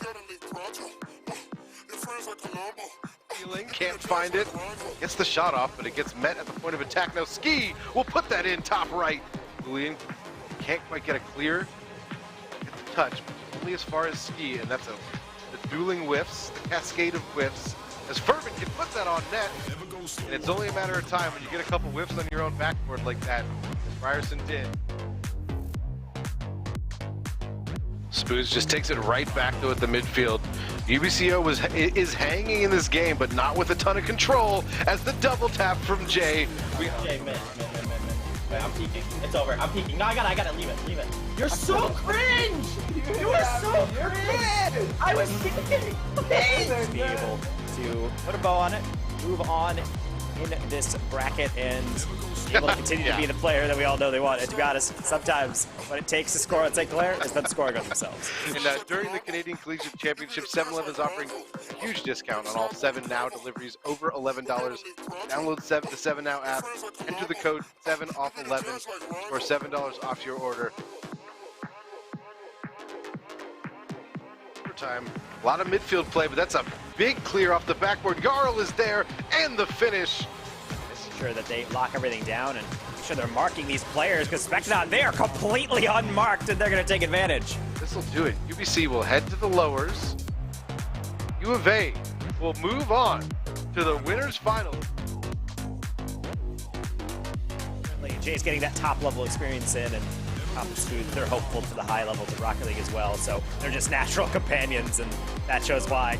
In the backfield, that pretty much spells doom, as Kopp scores the 3rd goal of the game, and frankly, they probably didn't even need it, because they had time on their side. St. Clair punching their ticket to the grand finals.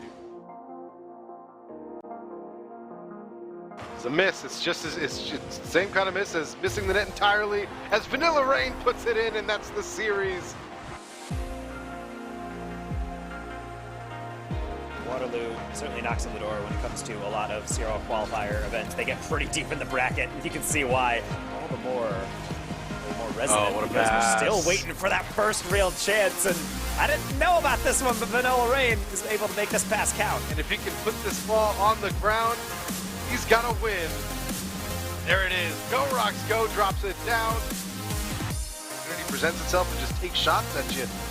Until you prove to them that they have to whip out the mechanics, they don't need to, as Spoods makes it 1-0. That is wide open. Can Vanilla Rain put it home? It's very high, and Comp is even higher. Getting that touch to the side. Another infield to Virus. It's a banger into the top shelf. Work with Spoods. They need a touch. They did not have it, luckily for them. There's no follow through, or so I thought. Virus calls the bluff and gets the 100-0. Jay to Comp. Spoods is there. Spoods can control it. Spoods to flick on 0. He's won it. A 0-second goal ends the tournament. It's 4-3. This one's over. St. Clair wins again. It's good. The setup from player to player into Spoods and ice in the veins. Burying that home. Congrats to this lads on St. Clair getting it done. Thanks to everybody in chat for watching. Thanks for participating on the stream. Till next time, love you guys. Bye-bye.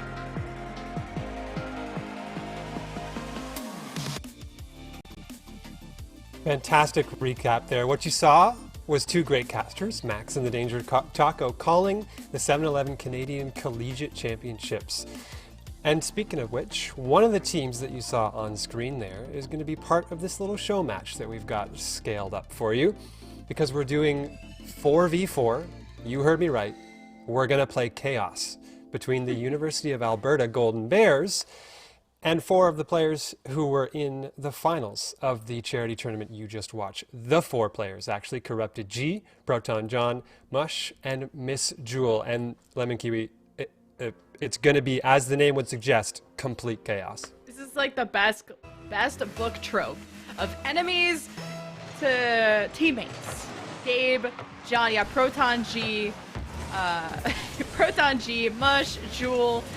The finalists will join forces to go against the University of Alberta. So we'll see if we can mishmash some synergy together and do well against a collegiate team who have been preparing for this moment. And this is only 1 game, so 5 minutes, we gotta settle the score. Oh, it's going to be interesting to say the least. Now, there are, I would say, very few Rocket League players in general who have sunk a lot of time into Chaos as a mode. It gets slept on, I guess you could say, quite a bit. But hey, we're treating folks to a rare glimpse into this absolute mess of a game mode here. 8 players on the field at once. And I think it's really interesting that we're bringing this University of Alberta team into the fold to join in on this, because we know the 4 players who were in that final we just watched. They've all got their act together, and they're going to give this team a real challenge. So I'll be curious to see exactly who shows up and who stands out in a field with so many players on it. I like how there's just one player from University of Alberta just called S. Like, you know you're cool, legit, if you only have 1 letter in your name. It's also very easy to say in comms. Meanwhile, you have Ketchup and Calculated, and I'm still looking for the 4th player. But speaking of like this game mode, like you said, it must be crazy because you're just bumping it. I bet you're bumping into each other more often than not.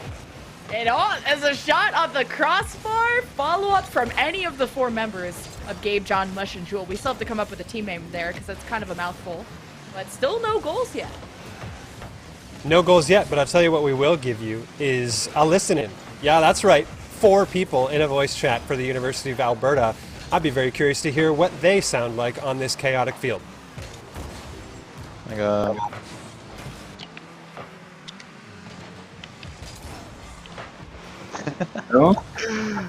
Yeah, you got it. Let's go. Big hit. Woo! Front? No.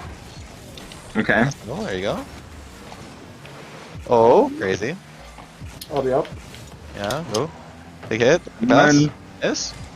I'm all the way back. Can you help? Faking. I can't see. Why are you faking? I'm going right side. You got that. Easy read. You are dead. I have no boost. I have no boost. Thank you. Middle? No. Wide. Oh my. I would recommend not passing to me. Yeah. There. Oh, big hit. And challenge crop to G. It's empty. Pass. Oh my, we got faked. Yo, it's so open. No, there's no way. Oh. All right. Well, as you can see, it's chaos, and it's a lot to manage on the field. I talked earlier about comms that I want to borrow, that people use. I'll tell you, I'm really putting in my back pocket the call out that I really don't think you should pass to me, I believe was what they said.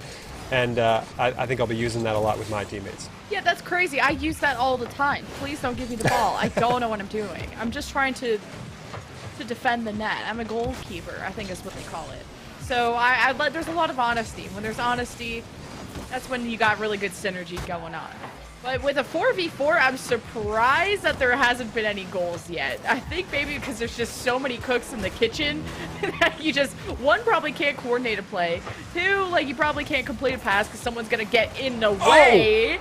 And speaking of getting in the way, no one there. And that is University of Alberta getting the first goal. Great play here from Ketchup, who then, I think, inadvertently bullies Corrupted G off of the defensive play. Gets a fortuitous crossbar bounce. And the ball finally finds its way into the net inside the final minute. You talked about how few goals, aka none, there were. And that makes time expire pretty quickly in a Rocket League game, so we're already down to just the final minute of gameplay here. And we might see a tying goal, yes, indeed we will. Corrupted G doing his best to read yet another tricky bounce and make it a tie game at 40. Of course, it's a solo play. He just sets up his own play off the backboard, gets the second touch once it bounces off the ground, and S from U of A kind of jumped up to the backboard to try and prevent that from happening, but disaster struck. 37 seconds, tie game 1-1. Nothing on the line but honor and glory. Maybe some trash talk. I don't know how spicy we're feeling, but 26 seconds. Mush has the ball, but just pinched it off to the ceiling and gave control to U of A, who almost set up a play if it wasn't for Corrupted G hanging off the back wall. And doing a lot of extra work there. Great defensive touches out of the corner to set up Miss Jewel. A shot near target's going to bounce off that left side. And it's going to be final chances for either team to try and win this thing in regulation. That's a pretty good pass out into the mid, touched away by Ketchup. Ball goes down the other way. Overtime, as if we got a grand finals overtime in the decider and we get a show match. Overtime as well. It just doesn't get any better than that. See how quick it takes to score though, because it took until the second half until we got our first goal from U of A, and S slams against the wall. I think Nano just got demoed, so 4-on-3 for the blue squad. So I think it's a lot quicker to say, but this bounces in front of the net, the double commit, and Ketchup, well, he got the overtime goal to give the University of Alberta the win in overtime.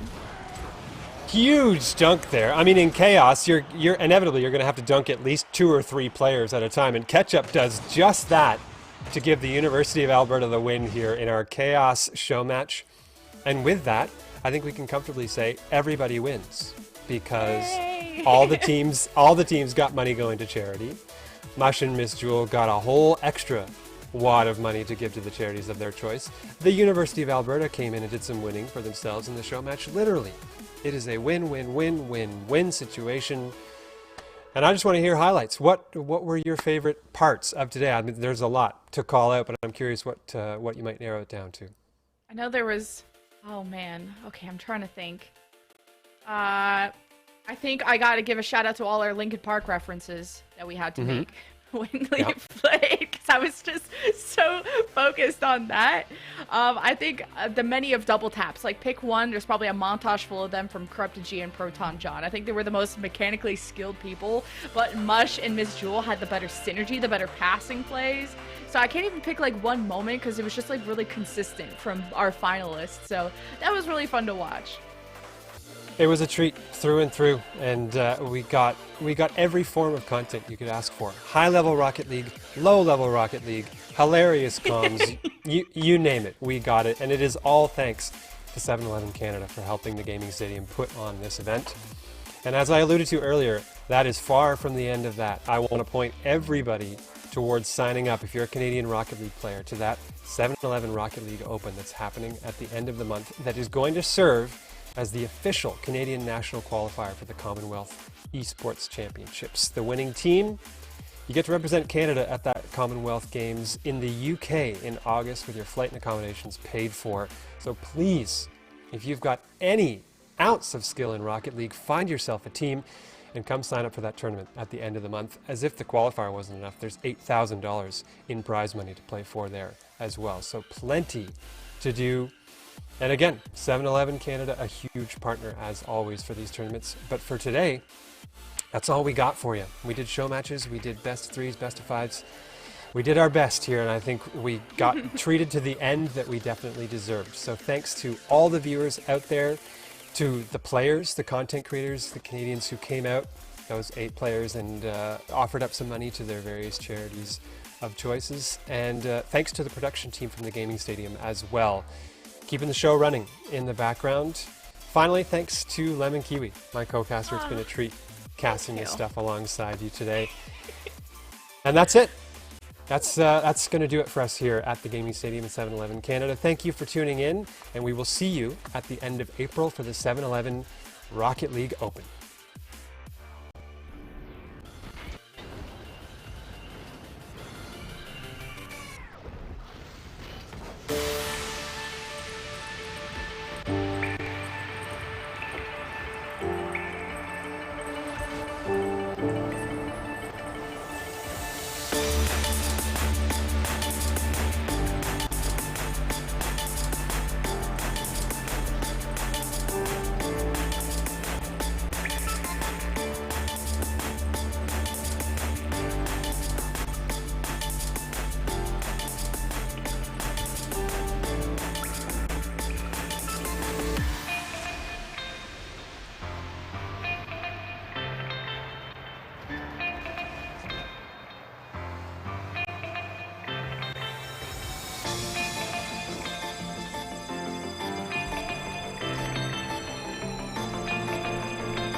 just when you thought our crispy classic chicken couldn't get any better.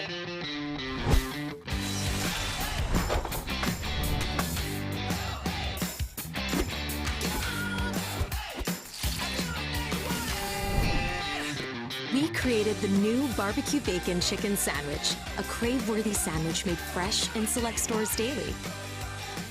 Chicken worth crossing the road for. Visit 711.ca to find a crispy classic chicken store near you.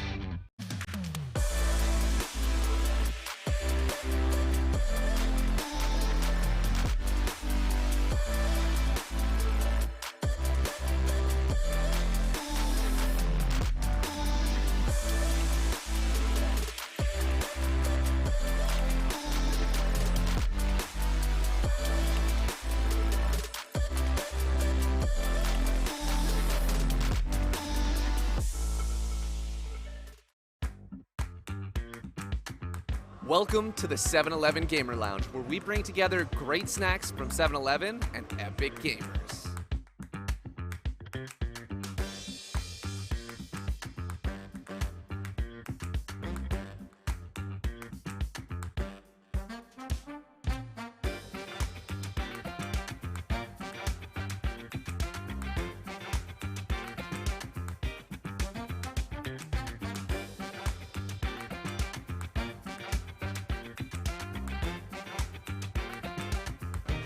Appealing to gamers of all ages, we have arcade cabinets as well as the newest consoles, so kids and the parents can get the games that they enjoy.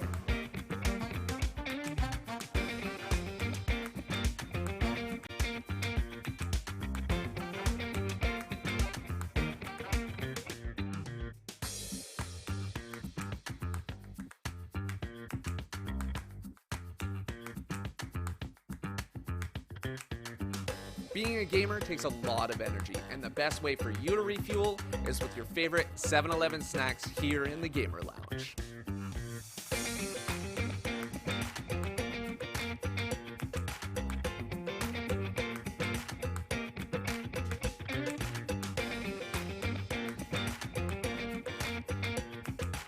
I know we're all sad that the 7-Eleven Gaming Lounge is over, but you can get your favorite food still by ordering it on the 7NOW app.